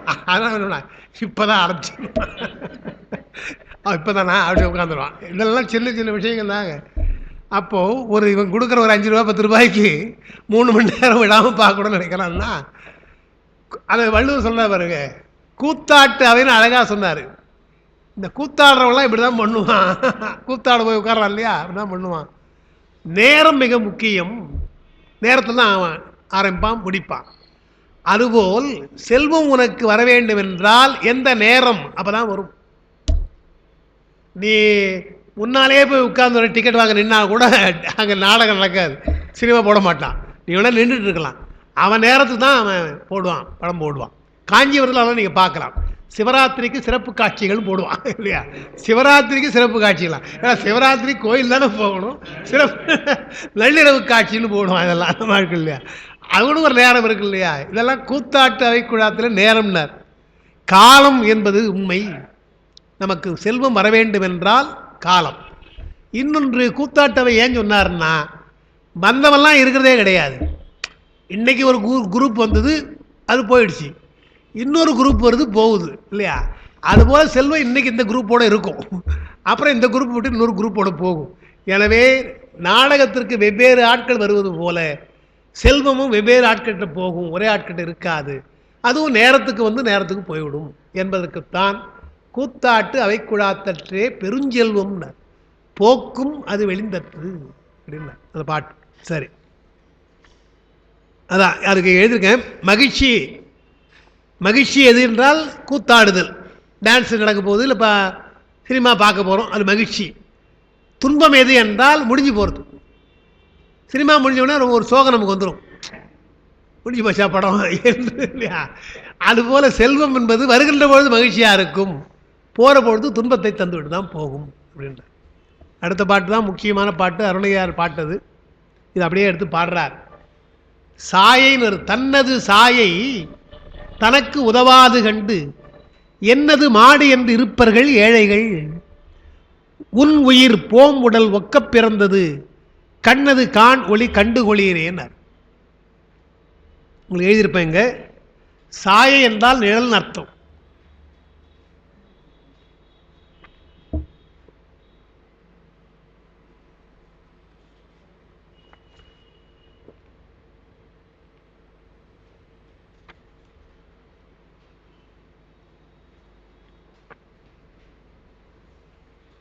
உடம்பிலிருந்து நிழல் விழுது இல்லையா? இந்த உடம்பிலிருந்து வருகின்ற நிழலை திருவள்ளுவர் ரொம்ப அழகா ஒரு உதாரணம் சொல்றார். என்ன சொல்றாருன்னா, நீ செய்கிற வினை உன்னுடைய நிழல் போலன்றார். உடம்பு வெயிலில் போற பொழுது நிழல் விடுது இல்லையா, கூடவே வருது இல்லையா? அதுபோல வெயில் தோன்றினால் நிழல் விடுகிறது. அதுபோல் காலம் தோன்றினால், இந்த வினை வரவேண்டும் என்று காலம் தோன்றினால் உனக்கு வினை வரும். எங்கே போகும்? போகவே போகாது. உடம்பை விட்டு நிழல் போகாதது போல உயிரை விட்டு வினை போகாது, எங்கே போனாலும் கூட வந்துக்கிட்டே இருக்கும் என்று சொன்னார். சொல்லிட்டு சொல்கிறார், இரவு நேரத்தில் என்ன பண்ணுறதுன்னு. இரவு நேரத்தில் எங்கடா போச்சுன்னு சொன்னால் நிழல் இருக்குது, ஏன்னா வெளிச்சம் இருக்குது, எங்கடா இருக்குது உடம்புல, அது அடி வீயாது அடி உறைந்தற்றுன்னு. உனக்கு தெரியாது, அது அமைதியாக உள்ளே இருக்குதான், பேசாமல் இருக்கும். எப்போ வெளிச்சம் வரப்போகுது வரலாம். அதுபோல் இந்த வினை அனுபவிச்சாச்சு. ரொம்ப கஷ்டங்க, 3 மாதம் சொல்ல முடியாத கஷ்டங்க. முடிஞ்சு போச்சு. முடிஞ்சுதான்னா உனக்கு தெரியாது இன்னும் என்னென்ன வரப்போதும். அது இன்னும் ஒரு அடுத்த ஸ்டெப் வரலாம், கொஞ்சம் ரெஸ்ட்டு கொடுக்குது உனக்கு. அதனால் இரவு நேரத்தில் நிழல் வெளிப்படாமல் உன்னுடைய வீயாது அடி உறைந்தது போல அது உனக்கு ஓய்வு தந்து அடுத்து அந்த வினை வரும் என்று நிழலுக்கும் வினைக்கும் சொன்னாங்க. இந்த அழகான உதாரணத்தை தான் உமாவதி சிவம் சங்கர் பிராகணத்தை சொல்றார். உனக்கு நிழல் விழாமல் இருக்க வேண்டுமா, வெயிலில் போகாதன்றார். சொல்ற, அதாவது உடம்போட நிழல் நம்ம ஒன்றும் பண்ணலை, ஆனாலும் கூட நிழல் யாராயிருந்தாலும் நிழல் கருப்பாக தான் இருக்கும். யாராயிருந்தாலும் நிழலை விட்டு போக முடியாது, அது கூடவே தான் வந்துட்டு இருக்கும் வினை போல. அப்போ நிழல் விழக்கூடாது என்று நீ விரும்பினால், அதாவது வினை வேண்டாம், நயமா சொல்றாரு. உனக்கு உடம்பு இருக்கிற நிழல் வரும்.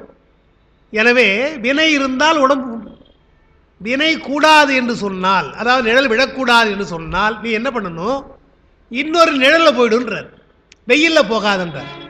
வெயில் வினை, வெயில் என்ற வினையில் போனீங்கன்னா அந்த நிழல் வெளிப்படும் உனக்கு.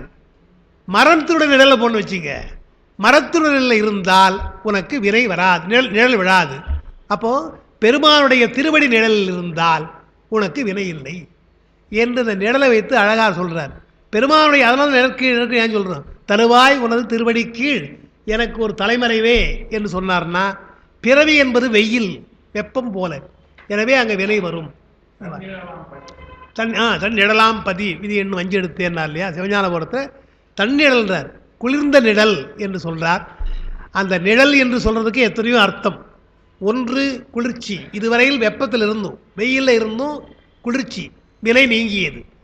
நிழல் என்று சொன்னால் ஒரு மரத்தினுடைய கீழே இருக்கிறோம், எனவே அது நிழல், கீழே பாதுகாப்பாக நாம் இருக்கோம் நிழல் என்பதனால. அதற்கு பின்னால் நமக்கு என்று எந்த முயற்சியும் வேண்டியதில்லை, இளைப்பாறுவதுதான் நமக்கு நிழல். எனவே நாம் இளைப்பாறுகிறோம். உயிர் எத்தனையோ பிறப்பெல்லாம் பிறந்தாயிடுச்சு, இனி இளைப்பாறுவதற்காக நிழல் உட்கார்ந்து கொண்டிருக்கிறது என்று இதெல்லாம் நாம் அந்த நிழல் என்பதற்கு சொல்கிற அர்த்தமாக நான் சொல்கிறோம். அந்த நிழல் தான் இங்கே சொல்கிறார், நம்முடைய நிழல்ன்றார். தன்னது சாயை தனக்கு உதவாதுன்னு. மரத்தினுடைய நிழலாக இருந்தால் அல்ல மாட்டினுடைய நிழலில் கூட ஏதாவது ஒரு நாய் படுத்துட்டு இருக்கும், ஒன்று இல்லையா, உன்னுடைய நிழல் பக்கம் யாராவது விடுதா என்றால் உனக்கும் உதவாது, நீ உட்கார முடியாதால. சரி, வேறு யாருக்காவது நிழல் கொடுக்கலான்னா, நான் கொஞ்சம் நிழல் கொடுக்குறேன் வந்து நில்லுங்கன்னா சிரிப்பான். நீ நட நிழல் கொடுத்து கொடை வச்சிக்கலான்னு போயிடுவான். நம்ம நிழலில் யாரும் வரமாட்டாங்க. மனித நிழல் என்பது அதை எழுதியிருக்கவங்களுக்கு வெயிற்கு ஒதுங்க உதவா உடம்பின் வெறு நிழல்னார் அருணகிரியா. வெயிலுக்கு ஒதுங்க, வெயில் வந்தால் ஒதுங்குவதற்கு மரம் இருக்குது, கூரை இருக்குது என்று ஒதுங்குறமே, மனிதன் நிற்கிறான், அவன் கீழே நிழல் இருக்குன்னு எவனா ஒதுங்குறானா? அந்த எண்ணமே வராது நமக்கு. அவனுக்கும் உதவாது, மற்றவனுக்கும் உதவாது. அப்போ வெய்யிற்கு ஒதுங்க உதவா உடம்பின் வெறுநிழல் போல் கையில் பொருளும் உதவாது காணும் கடைவழிக்கேன்னார். கையில் வைத்துக் கொண்டிருக்கின்ற பொருள் இருக்கு இல்லையா, கடைவழிக்கு வருமா? வராது. இப்போவே நீ அதை சேர்த்துக்கணும். எனவே செல்வத்தை நீ அறம் செய்ய வேண்டுமே தவிர வைத்து கொண்டிருந்தால் அது உதவாது போகலாம் என்று என்ன சொன்னார்? நொய்யில் பிளவள வேணும்னர். அது கொடுக்க மாட்டான். நொய்யில் பிளவள வேணும் பகிர்மென்கள்னார். நொய்னா நமக்கு என்னன்னு தெரியும். நம்ம அரிசி சாப்பிட்றவங்க, அரிசி சாப்பிட்ற பொழுது விதைக்காக தனியாக எடுத்து வச்சுருவோம், நாம் சாப்பிட்றதுக்காக கொஞ்சம் தனியாக எடுத்து வச்சுக்கிறோம், விற்பதுக்காக எடுத்து வச்சுக்கிறோம். இதெல்லாம் போட்டு மில்லில் போட்டால் நொய்யா சிலது வந்துடும். நொய்யாகும். சரி சரி வை, அது நொய் கஞ்சிக்கு ஆகணும். அப்போ கூட நமக்கு தானே தவிர மாட்டு கொடுக்கலாம், நொய் கஞ்சி கொடுக்க மாட்டான். நமக்கு சாப்பிடுவோம் என்று நமக்காகத்தான் நொய் கஞ்சின்றான். அதுதான் சொல்கிறார், நீ அரிசியை கொடுக்க மாட்டேன், விதையெல்லாம் கொடுக்க மாட்டேன் இல்லையா, சாப்பிட்றதையும் கொடுக்க மாட்டேன். நொய் இருக்கு இல்லையா, உடம்பு சரியில்லாத போது உனக்கு நொய் கஞ்சி தான் இல்லையா. எனவே என்ன பண்ணு, அந்த நோய் வராமல் இருக்க வேண்டும் என்றால் அந்த நொய்யிலிருந்து பிளவுன்றார். நொய்யை பிளந்துன்றார். அதே ஏற்கனவே உடஞ்சி கிடக்குது, அதை உடைச்சி கொடு. நொய்யிற் பிளவளவேனும் பகிர்மென்கள் மையில் கதிர் வடிவேலனை வாழ்த்தி மறிஞர்க்கு என்றும் நொய்யிற் பிளவளவேனும் பகிர்மென்கள் என்று சொல்றார். ஆனால் தன்னது சாயை தனக்கு உதவாது கண்டு, கண்டுனா கண்டும், தன்னுடைய நிழல் தனக்கு உதவாது என்று தெரிந்தும் கூட என்னது மாடுன்னா, மாடுனா செல்வம், என்னுடைய செல்வம் என்னுடைய செல்வம்ன்றான். நான் சேர்த்தது என்று என்னது செல்வம் என்று மாடு என்று இருப்பர்கள் ஏழைகள்னார். ஏழைகள் என்று சொன்னால் அறியாதவன் அர்த்தம், அறிவில்லாதவன் அர்த்தம். மாடு என்றால் செல்வம், செல்வம் உடையவர்களை போய் அவர் ஏழை என்றார். செல்வம் தான் சொல்லணும், செல்வம் உடைய ஏழை என்றார். தமிழில் திருக்குறளெல்லாம் வருது. உடையார் என்று சொன்னால், உடையார் அல்லது உடையர் என்று சொன்னால் அறிவுடையார் தான், செல்வம் உடையார் கிடையாது. இல்லார் என்று சொன்னால் அறிவில்லாதவர் தான், செல்வம் இல்லாதவர் கிடையாது. இன்றைக்கு மாறி போச்சு. உடையார் என்று சொன்னால் ராமச்சந்திர உடையார் ஒருத்தர் இருந்தார் இருக்கும் இல்லையா, அது மாதிரி அது உடையார், அது மாதிரி உடையார் பல பேர் இருந்தாங்க. வள்ளுவர் அழகாக சொல்றா பாருங்க, அறிவுடையார் எல்லாம் உடையார்னார். அறிவுடையார் எல்லாம் உடையார்னு அர்த்தம். அவனுக்கு ஏற்கனவே அறிவு இருக்குது, என்ன இல்லை, செல்வம் இல்லை, வந்துருன்னார். ஆழ்ந்த அறிவு இருந்தால் தானாக செல்வம் வரப்போகுது. யார் சொன்னது புலமையும் உறவையும் சேர்ந்தே இருக்குன்னு? கிடையவே கிடையாது. புலவர்களுக்கெல்லாம் எவ்வளோ பணம் அவங்க கொடுத்துருக்காங்க பார்க்குறோம் இல்லையா. அவங்க வச்சு வாழலாம், அது வேறு விஷயம் இல்லையா. ஆனால் எல்லா புலவர்களுக்கும் வரிசைக்கு கொடுத்துருக்குறாங்க இல்லையா. என்றால் அறிவு. கம்பனுக்கு என்னங்க, கம்பனுக்கு 1000 பொண்ணு தான், ஒரு பாட்டுக்கு 1000 பொண்ணு வாங்கலாம். அந்த காலத்தில் அவருடைய ரேட் அப்படி. ஒரு பாட்டு பாட வேண்டாம் 1000 பொண்ணுன்னு சொன்னாங்க. 1000 பொண்ணுக்கு பாடுகின்றான்னு சொன்னால் எவ்வளோ வளமையாக இருந்திருக்கான் பார்க்குறோம் இல்லையா. அதனால் அறிவுடையார் எல்லாம் உடையார்னார். அப்போ உலகியல்ல சொல்கிற பொழுது தான், உலக வழக்கில் தான் உடையார் என்றால் செல்வம் உடையார், இல்லார் என்றால் செல்வம் இல்லார். இலக்கிய வழக்கில், தமிழ் இலக்கிய வழக்கில் உடையார் என்று சொன்னால் அறிவுடையார், இல்லார் என்று சொன்னால் ஏழைன்னு சொன்னால் அறிவில்லாதான்னு அர்த்தம். ஆனால் என்னது மாடு என்று இருப்பர்கள் ஏழைன்னு சொல்லிட்டு ஒன்று சொல்கிறார். அதான் எப்படின்றார், உன் உயிர்னர். உன்னுயிர்னு இருக்குது. அந்த உன்னுயிர்னா உங்கள் உயிர்னு சொல்லவர், நம்ம உயிரை சொல்லவர். உன் என்றால் உண்ணுதல். எழுதிருப்பேன், நோட்ஸில் எழுதிருப்பேன். உண்ணுதல் தான் நினைத்தல், ஆழ்ந்து நினையுங்கன்ற. உயிர் இருக்குதா இல்லையா உங்களுக்கு? நிச்சயமாக இருக்குது, சந்தேகம் இல்லை. எப்படி தெரிஞ்சுக்கிறீங்க? கருதி அறிகிறோம். நாமே உண்ணி, உண்ணுதல் என்றால் கருதுதல், கருதி உயிர் இருக்கிறது என்று தெரிந்து கொள்கிறோம். ஆனால் அது கண்ணுக்கு தெரியாது. எது கண்ணுக்கு தெரியுது? உடம்பு கண்ணுக்கு தெரியுது. அப்போ உயிர் எப்பொழுது ஜரித்ததோ அப்பொழுதே உடம்பு, உயிரும் உடம்புமா தான் பிறக்குது. உடம்பை முன்னடிச்சது, உயிர் பின்னால் வரல. உயிரும் உடம்பும் சேர்ந்து பிறக்குது. உடம்பை பார்த்து உயிருக்கு தெரிஞ்சுக்கிறோம். அப்போ எப்போ நம்ம உயிரை பார்க்கலாம், நாம் உடம்பை பார்த்து தான் உயிர் தெரிஞ்சுக்கிறோம். ஆனால் அந்த உடம்பும் உயிரும் ஒன்றா இருக்குதா? இல்லை. எப்போ வந்துரு உடம்போடு உயிர்? இல்லை, எப்போ வந்து உயிரோடு உடம்பு? மாதா வயிற்றில் இருக்கிற பொழுதே, உயிர் ஜனிக்கிற பொழுதே அதற்கு டாக்டருங்க இருக்காங்க, அவங்க வச்சு நான் பேசக்கூடாது. அவங்க பீடியாட்ரிஷியன், குழந்தை மருத்துவம், அவங்க சிங்கப்பூரில். அவங்க பல விஷயம் தெரியும். மாதா வயிற்றில் பிறக்கிற அந்த ஜனிக்கிற பொழுது, கருத்தரிக்கிற பொழுதே அதுக்கு உடம்பு ஃபார்ம் ஆகுதுன்றாங்க. அப்போது உயிரோடு உடம்பு இருக்குது, பிறக்கிற பொழுது எப்பொழுதுமே தனியாக வரல. அப்படி உடன் சேர்ந்து பிறக்கின்ற அந்த உடம்பையே விட்டு உயிர் போய்விடுதுன்னு சொன்னால், இடையிலே வந்த செல்வம் எவ்வளோ நாளைக்கு இருக்குன்னு கேட்குறாரு. இந்த உடம்பினாலே சேர்த்த செல்வம் தானே அது. உயிரோடு ஒட்டி பிறந்தது உடம்பு, ஒக்க பிறந்ததுன்ற பாருங்க. உன் உயிர் ஆராய்ந்து பாருங்கள், கருதி பாருங்கள் உயிரை, அது போம்னர், போயிடும்னர் உடல் விட்டு. உடல் ஒக்க பிறந்தது. உடல் எப்பொழுது பிறந்ததோ அப்பொழுதே உயிர் வந்து பிறந்தது. ஆனால் எந்த விதமான கருத்தும் இல்லாமல் உடம்பை விட்டுட்டு உயிர் போயிடுச்சு. அப்போது பிறக்கிற பொழுதே ஒன்றாக பிறந்ததே போயிடுச்சுன்னு சொன்னால், பின்னால் வந்த செல்வம் எவ்வளோ நாளைக்கு இருக்கும்? அதான் சொல்கிறார். அது என்ன பண்ணிட்டாரு, பின்னால் வந்த செலுத்து ஒன்றும் சொல்ல. உயிர் கண்ணுக்கு தெரியாது, உடம்பு கண்ணுக்கு தெரியும். ஆனால் உயிர் போயிடுச்சு, தெரிஞ்சுக்கிறீங்க. ஆனால் இங்கே ஒருவன் செல்வனாக இருப்பதும் கண்ணுக்கு தெரியும், செல்வம் போய் வறுமையில் வாடுறதும் கண்ணுக்கு தெரியும். கண்ணு இருக்கு கேட்குறா பாருங்க. நம்ம சொல்கிறோம் இல்லையா, ஏன்னா கண்ணு தெரியாது, கண்ணு இல்லை சொல்கிறோம். அதே சொல்கிறாரு, கண்ணது காணொளி. ஏங்க கண்ணில் ஒளி இருக்குல்லன்றாரு. அவர் தான் கேட்குறாரு. அந்த பாட்டே அப்படி தான். கண் இருக்குல்ல உங்களுக்கு, நான் என்ன சொல்கிறேன் உங்களுக்குன்றாரு. காட்சியிலே தெரிந்து கொள்ளலாம். உயிர் இருக்கிறது என்பதை கருதி தெரிந்து கொள்கிறோம். அது கருதல் அளவை. பிரமாணத்தில் அது அனுமான பிரமாணம். உடம்பை வைத்துக்கொண்டு உயிரை அறிந்து கொண்டது அனுமான பிரமாணம். செல்வம் நேற்று இருந்தது இன்னைக்கு போயிடுச்சு என்று சொன்னால் அனுமானம் அல்ல, நேராகவே பார்க்குறோம், காட்சியில் பார்க்குறோம். எனவே காண் ஒளியினர், அது காட்சி அளவையினர். கண் அது கண்ணினாலேயே பார்க்கின்ற காட்சி அளவா. இதுக்கு என்ன நான் பாட்டு பாடினவான்னு கேட்குறாரு. செல்வ நிலையாமைக்கு நான் ஒரு 7 வாழ் பாடியிருக்கேன், வேணுமான்னு கேட்குறாரு. கண்ணது காண் ஒளி சொல்லிட்டு அடுத்து இவர் சொன்னார், கண்டு கொளிகிறேன்னார். கொஞ்சம் பாரு பாருனார். கொஞ்சம் பாரு, கண் இருக்குதில்ல, பார்வை இருக்குதில்ல. இது மாதிரி செல்வத்தை இழந்தான் இல்லையா ஒருத்தன், அதை பார். பார்த்தால் உனக்கு செல்வம் நிலைக்காதுன்னு தெரியும் அல்லவா. ஆனால் பார்த்தும் கூட நீ நம்ப மாட்டேன்றியே, அல்லது இன்னும் நமக்கு செல்வம் வரும் என்று எண்ணுகிறாயே என்று கண்ணது காணொளி கண்டு கொள்கிறே என்று காட்சியளவையும் கருதலை வைத்து கொண்டு பிரத்யட்ச பிரமாணம் அனுமான பிரமாணத்தை வைத்துக்கொண்டு செல்வ நிலையாமை என்பதை அழகாக சொல்லுகிறார். அதனால் அவர் சொல்கிற கருத்து, உடம்போடு சேருகின்ற உயிர் அதுவே உடம்பை விட்டு போகிறது என்றால், உடம்புக்கு பின்னால் துணையாக வருகின்ற செல்வம் நமக்கு இருக்காது என்பது தெரியும். நமக்கு இதெல்லாம் சொல்ல வேண்டிய அவசியம் இல்லை. நம்மோட இருக்கிற செல்வம் போயிடுது, நம்ம தெரிஞ்சுக்கிறோம். ஒன்றும் பெருசாக இல்லாத ஒன்றும் சொல்லலை. இருக்கிற பொழுதே வந்து கேட்குறாங்க. கொஞ்சம் அதிகமான செல்வத்தை சேர்த்துட்டா பிள்ளையோ பெண்களோ அவங்க வந்து கேட்குறாங்க, அதெல்லாம் என்ன பண்ண போகிறீங்க, வயசாச்சு இல்லையா, என்ன பண்ண போகிறீங்க என்று நமக்கு அதை நினைவுபடுத்துகிறாங்க. அப்போ என்ன தெரியுது இல்லையா, நமது இல்லை நாம் நல்லா தான் இருக்கிறோம்.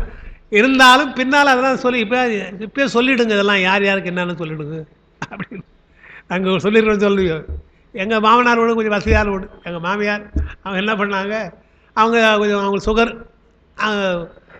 கொஞ்சம் சீக்கிரம் தான் இறந்துட்டாங்க. என்னுடைய மனைவியோடு சேர்த்து அவங்களுக்கு 3 பொண்ணு 2 பையன். பெண்களுக்கு இன்றைக்கி தான் கொஞ்சம் உரிமைலாம் இருக்குது, அன்றைக்கெல்லாம் கிடையாது. பெண்களுக்கு கொடுக்குறதில்ல, ஆண்களுக்கு தான். அதனால் அவங்க என்ன பண்ணாங்க, பெண்களுக்காக நாம் போட்ட கழுத்தில் செயினை கொடுத்துருவோம் என்று ஒரு நாள் சும்மா உட்காந்து கொண்டு, நல்லா தான் இருக்கிறாங்க. பேசுகிற பொழுது 3 பேரும் வேணா இந்த விழா இதுக்கு தான் போய் கல்யாணம் மாதிரி தான் போவோம். பேசுகிற பொழுது, ஏண்டி இந்த 3 பட்டை இருக்கு இல்லையா, இதில் நீ ஒரு பட்டை நீ ஒரு பட்டை நீ ஒரு பட்டை எடுத்துக்கோ, இந்த காசு செயின் இருக்கு இல்லையா அதை அவளுக்கு கொடுத்துரு, இது இன்னும் எது அவளுக்கு கொடுத்துரு என்று 3 பேருக்கும் பங்கு போடுறாங்க. எங்கள் மனைவி நான் சொன்னான், ஏமா அதெல்லாம் சொல்லிட்டு இருக்க, எதுக்குமா இதெல்லாம், பேசாமல் இருமா அப்படின்றான். இன்னொரு பொண்ணு பேசாமல் கேட்டுவிட்டு, ஏமா இந்த காது கம்மலை சொல்லவே இல்லை எழுச்சி. நடந்த விஷயம் காது கம்மலை சொல்லையே அப்படின்னு அவங்க சொன்னாங்க. பாரு என்ன சொல்கிறா பத்தியா, நாம் போயிட போகிறோன்னு சொன்னால் அதுக்கு சொல்லாமல் காது கம்மலை என்ன பண்ணுவாங்க. வாழ்க்கை அவ்வளோதான். அப்போ தான் நமக்கு புரிகிறது.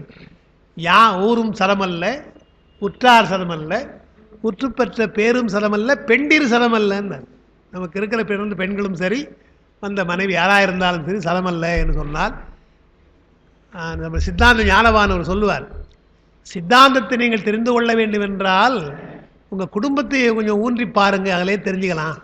அவங்கவுங்க ஒரு பாடத்தை உங்களுக்கு சொல்லியிருப்பாங்க, அவங்கவுங்க ஒரு தத்துவத்தை சொல்லியிருப்பாங்கன்னு வரும். பிள்ளையாக இருந்தால் அவன் ஒரு தத்துவம் சொல்லியிருப்பான், மனைவியாக அவர் தத்துவம் சொல்லியிருப்பான். ஏதோ ஒரு வகையில் ஒரு தத்துவார்த்தமாக உங்களை வளர்த்துருப்பாங்கன்னு ஒரு வேடிக்கையாக சொல்லுவார். தனியாக போக வேண்டியது, தனியாக சித்தாந்தம் படிச்சுட்டு இதெல்லாம் நிலையாமை, இதெல்லாம் தத்துவம் சொல்ல வேண்டியதில்லை, அதனால் வேடிக்கையாக அவர் சொல்லுவார். அதனால் வாழ்வியல் கல்வி தானே இதெல்லாம் நமக்கு. அதனால் அவர் சொல்கிறார் திருமூலர்.